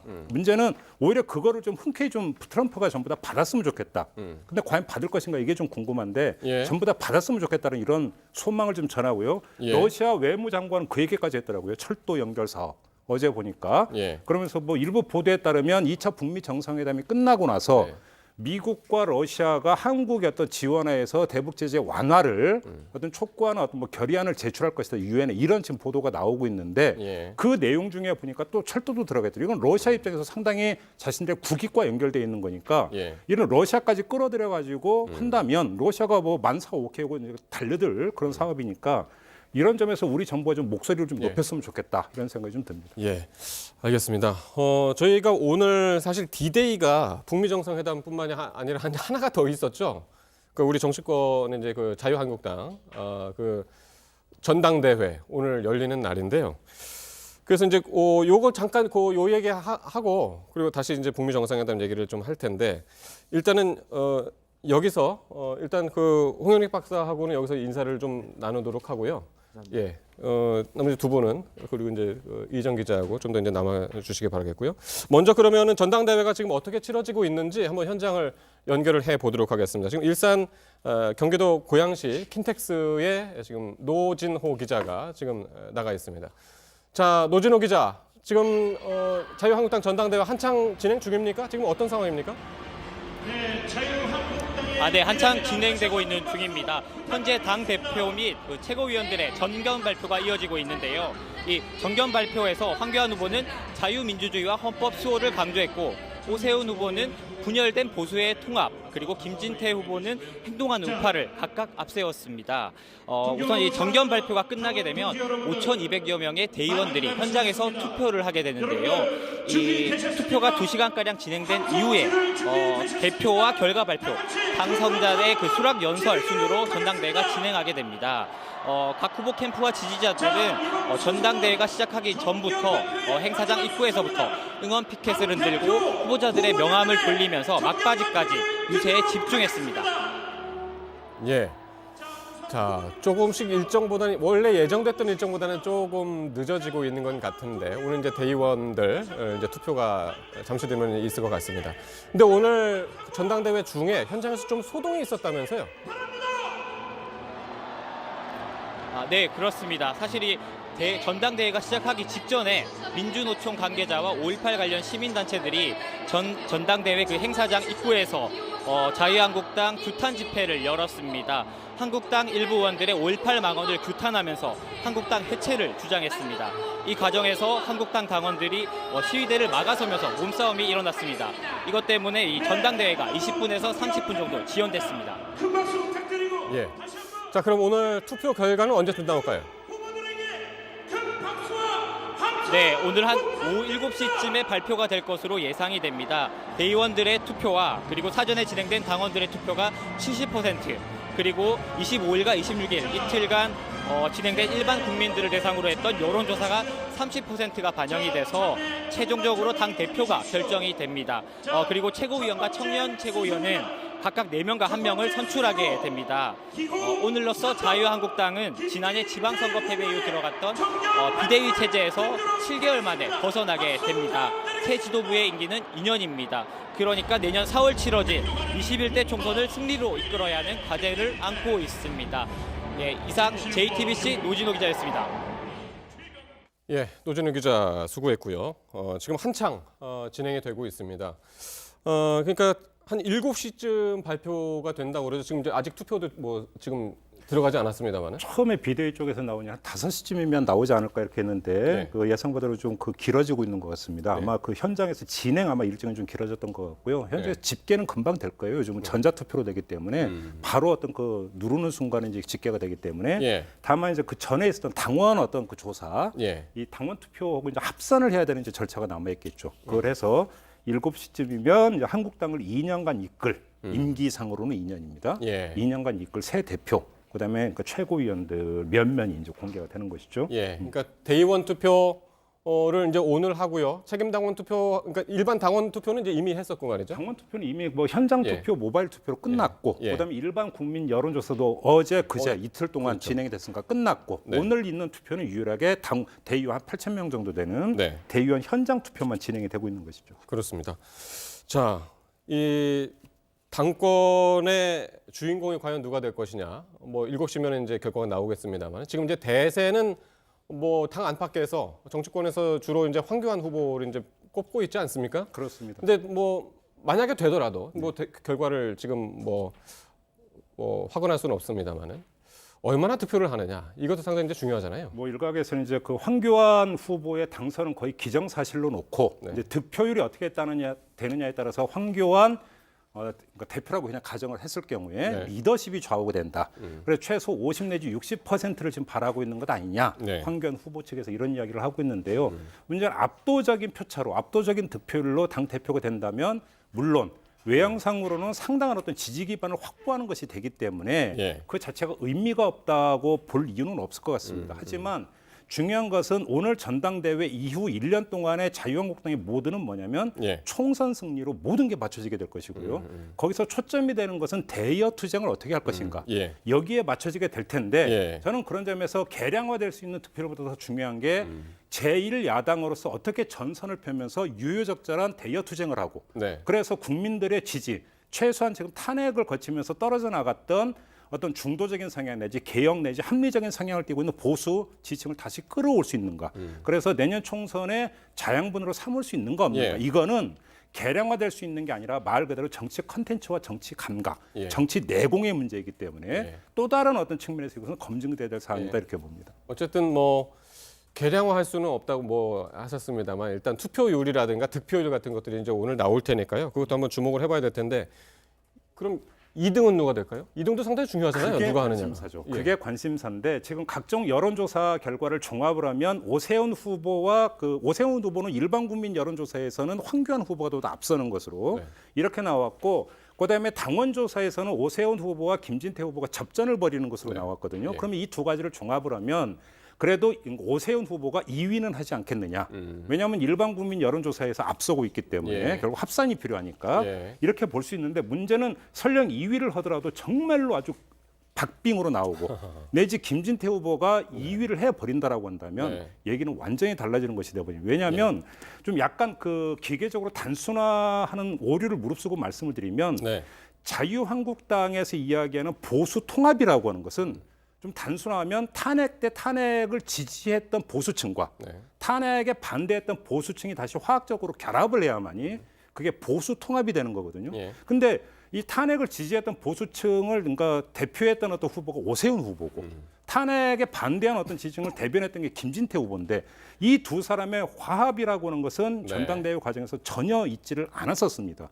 근데 문제는 여기서 결국은 오세훈 후보가 근데 만약에 3등을 해버린다라고 한다면 이 화학적 결합의 여지는 더 없어져 버리는 것이죠. 그러면서 전당대회 과정에서 거의 득세를 했던 극우 강경 세력의 어떤 발언권이 더 강해지는 것이 되기 때문에 황교안 후보는 전당대회 과정 내내 여기서 오락가락 하지 않았습니까? 네. 제가 좀 전에 득표율로 계산될 수 없는 리더십의 다른 영역이 있다는 게 바로 이 점입니다. 월등히 앞서가고 있음에도 불구하고 표심을 우려를 하면서 계속 눈치를 보는 어떤 행보를 황교안 후보가 보여왔는데 예. 대표가 된다고 해서 말 그대로 이 친박에 이어지는 친황 세력이 바로 구축이 되는 게 아니거든요. 거기서 만약에 왔다 갔다 한다면 그 리더십은 순식간에 무너질 수도 있다는 거예요. 오늘 전당대회 결과는 뭐 당 대표만 뽑는 게 아니라요. 또 이제 최고위원이 누가 될 것이냐. 그렇습니다. 이 부분도 상당히 이제 관심인데 최고위원이 총 4명인가요? 4명 뽑히는데 그 예. 중에 한 명은 여성 몫이기 때문에 예. 그 여성 후보 가운데 한 명은 무조건 최고위원이 돼야 되는데 그 지금 2파전 아닙니까? 정미경 전 의원하고 예. 김순례 의원하고 네. 이 두 명 가운데 다득표자가 이제 여성 최고위원이 되는 거죠. 네. 그리고 이제 관심사는 여기에다가 한 명 추가 청년 최고위원 네. 또 선출을 하는데 문재인 대통령 향해서 손가락질을 했던 제가 이 발언은 도저히 인용을 못하겠습니다. 손가락질을 했던 네. 김준교 후보가 정말 청년 예. 최고위원으로 당선이 되는가. 그렇습니다. 이것도 2, 3위가 누가 되는가만큼 중요한 관전 포인트인 것 같습니다. 알겠습니다. 자, 결과는 한 7시 정도, 7시 안팎에서 이제 나올 것 같습니다. 자, 양무진 교수님, 뭐 지금 어떻게 보십니까? 오늘 뭐 자유한국당의 전당대회 결과를 제가 여쭤보지는 않겠고요. 상당히 뭐 이런 북미 정상회담 그리고 그 결과에 대해서 어떤 결과가 나오더라도 야당의 역할, 이게 상당히 또 중요하잖아요. 네, 우리 뭐 정부의 입장도 중요하지만은. 이 정책 추진 동력이라는 것은 네. 정치권의 지지, 네. 또 그리고 국민들의 지지 이것이 있어야만이 성과를 낼 수 있습니다. 문재인 대통령이 최근에 신한반도 체제를 들고 나왔지요. 이 핵심적인 배경은 평화 경제로입니다. 다시 말해서 평화에 대한 대통령의 철학 그리고 경제 복원에 대한 국민들의 염원 네. 이것이 담겨 있는 것이 평화 경제로이거든요. 여기에서 지난해 4.27 남북 정상회담의 합의서 네. 또 그리고 6.12 싱가포르 북미 정상성명 이것이 뭡니까? 평화의 문을 열었다 이렇게 이야기하고 있죠. 네. 그렇다면 지난 9월 달에 제2차 남북 정상회담 이 평양 9월 선언 있잖아요. 그와 이번에 네.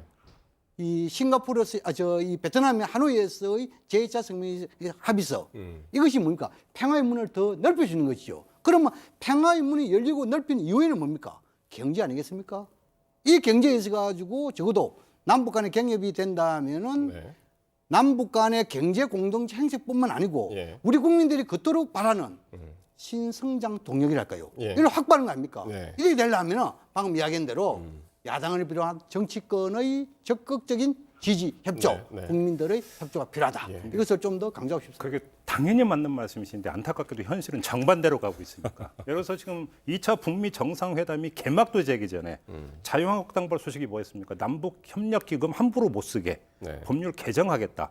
개정안 발의 이야기 나왔고 더 거슬러 올라가면 판문점 선언 비준 동의안 지금 어느 순간에 사라져버리지 않았습니까? 사라져버린 이유가 뭡니까? 자유한국당의 강력한 반대. 예. 이것 때문 아니겠습니까? 결국은 국회가 뒷받침을 해야 되는데 오히려 블랙홀이 되어버리고 있는 게 지금 현실인 것 같아서 좀 안타까운 예. 부분이 있습니다. 예.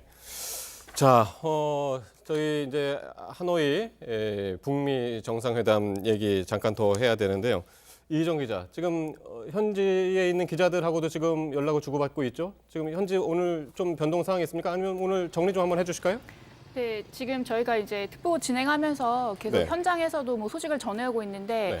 그 저희가 진행하는 도중에 그 김정은 위원장의 사실 뭐 동선은 전혀 변화가 없습니다. 아직 뭐 저녁에 이제 만찬 때까지는 아마 숙소에 계속 머물면서 좀 협상이나 이런 관련된 보고 이런 네. 걸 좀 더 다듬고 또 예. 추가적으로 보고받을 사항을 좀 들을 걸로 보이고요. 예. 그리고 그 트럼프 대통령은 다시 숙소로 이제 JW 메리어트 호텔로 돌아와서 예. 역시 그 만찬이 시작되기 전까지 좀 휴식을 취하면서 전략을 가다듬을 걸로 보입니다.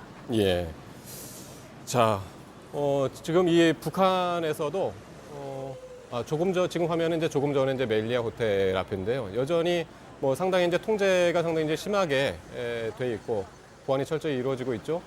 앞에 뭐 자동차라든가 오토바이도 뭐 지나가고는 있습니다만은 여전히 오늘 하루 종일 김정은 위원장은 호텔 밖으로 모습을 보이지 않았고 다만 수행원들만 하노이 인근의 하롱베이라든가 하이퐁 이런 산업단지 또는 이제 관광 지역들을 이제 돌아보는 그런 약간 아직 뭐 그 수행단이 돌아왔다는 소식은 이제 아직까지 들려오지 않고 있고요.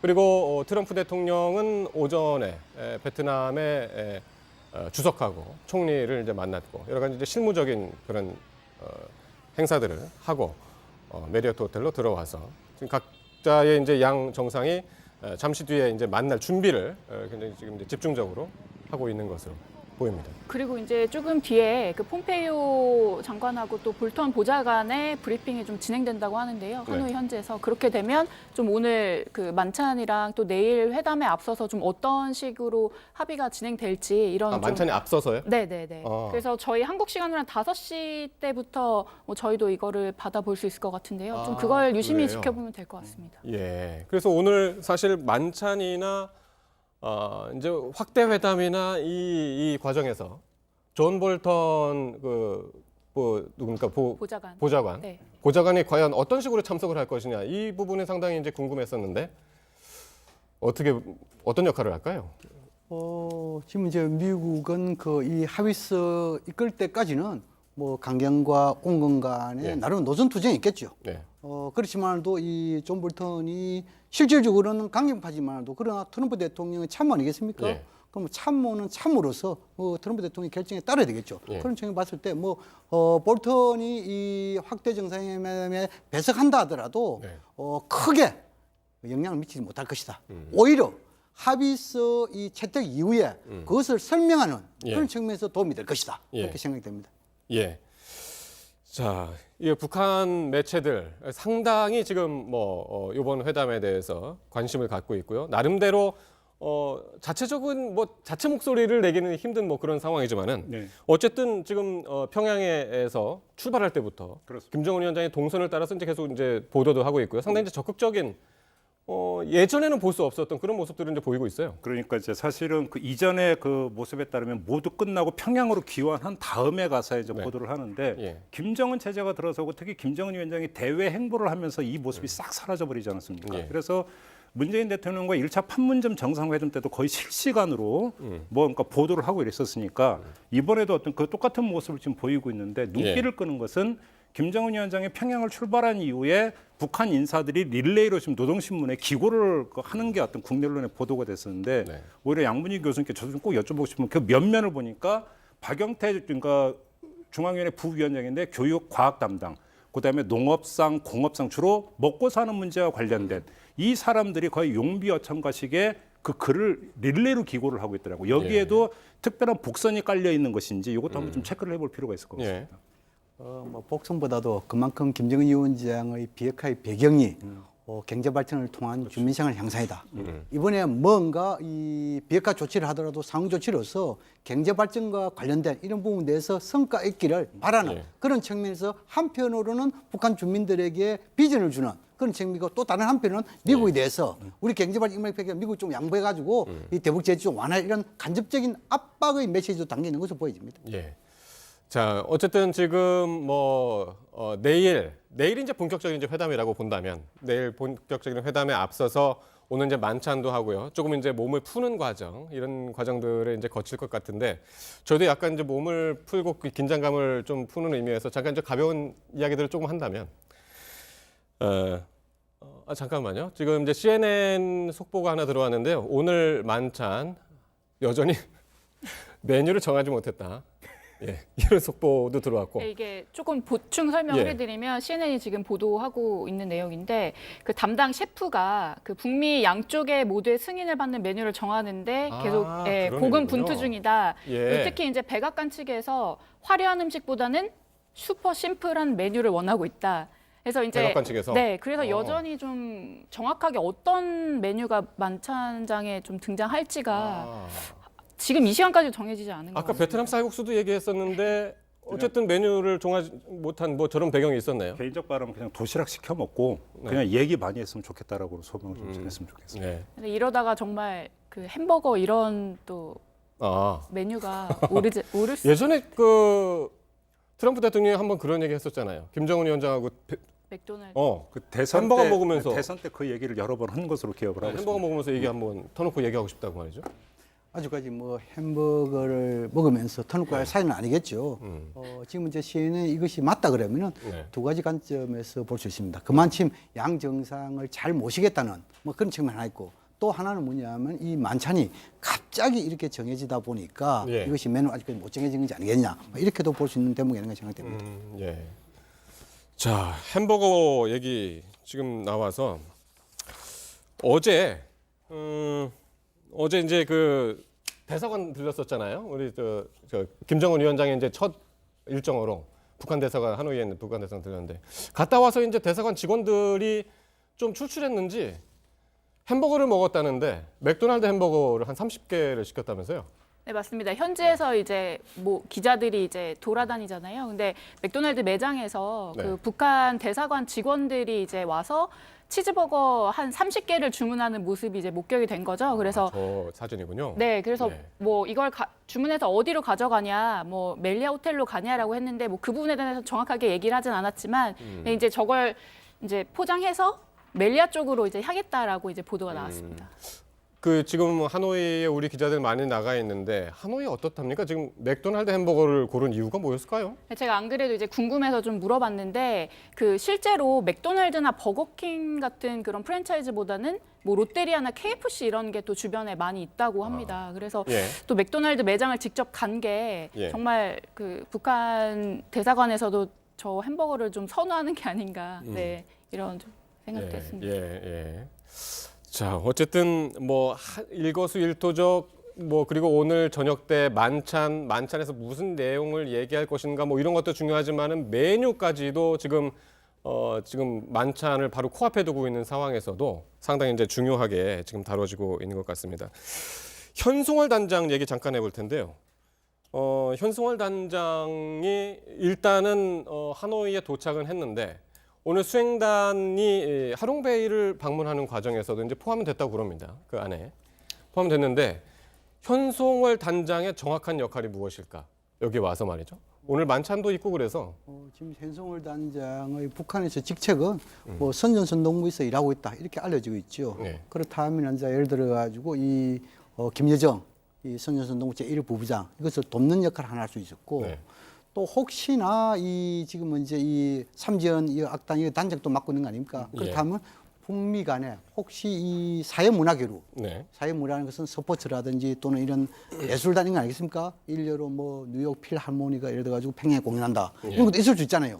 또 지금 이제 모나무 악동이 지금 이제 뉴욕에 가서 공연할 수 있고 예. 이런 부분이 혹시 논의된다면 예. 거기에 대해서 조언하기 위한 그런 차원에서 행성오리가 이 수행으로서 따라온 것이 아니겠느냐 예. 이렇게 볼 수 있습니다. 예. 마지막으로 궁금한 거 하나만 그 평론가께 예. 여쭤보겠는데요. 지금 김정은 위원장이 타고 온 열차 있잖아요. 네.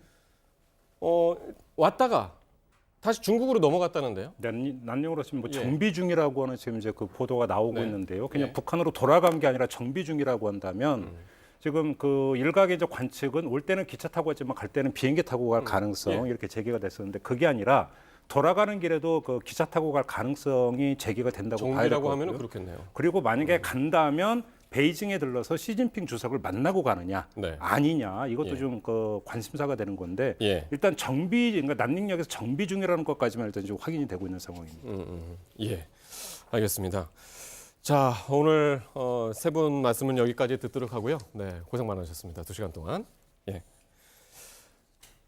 자, 네, 우리 시간으로 이제 오후 저녁 8시 반입니다. 이제 3시간여 뒤면 김정은 위원장하고 트럼프 대통령 두 번째 만남을 갖습니다. 자, 이번 회담이 한반도 미래의 분수령이 될 것이다라는 중국 매체의 말을 꼭 들리지 않더라도 너무나 중요한 순간이고 남과 북 그리고 미국 그리고 전 세계가 지금 주목을 하고 있습니다. 계속해서 이어지는 속보는 잠시 뒤에 특집 정치부 회의를 통해서 전해드리겠습니다. 여러분 고맙습니다.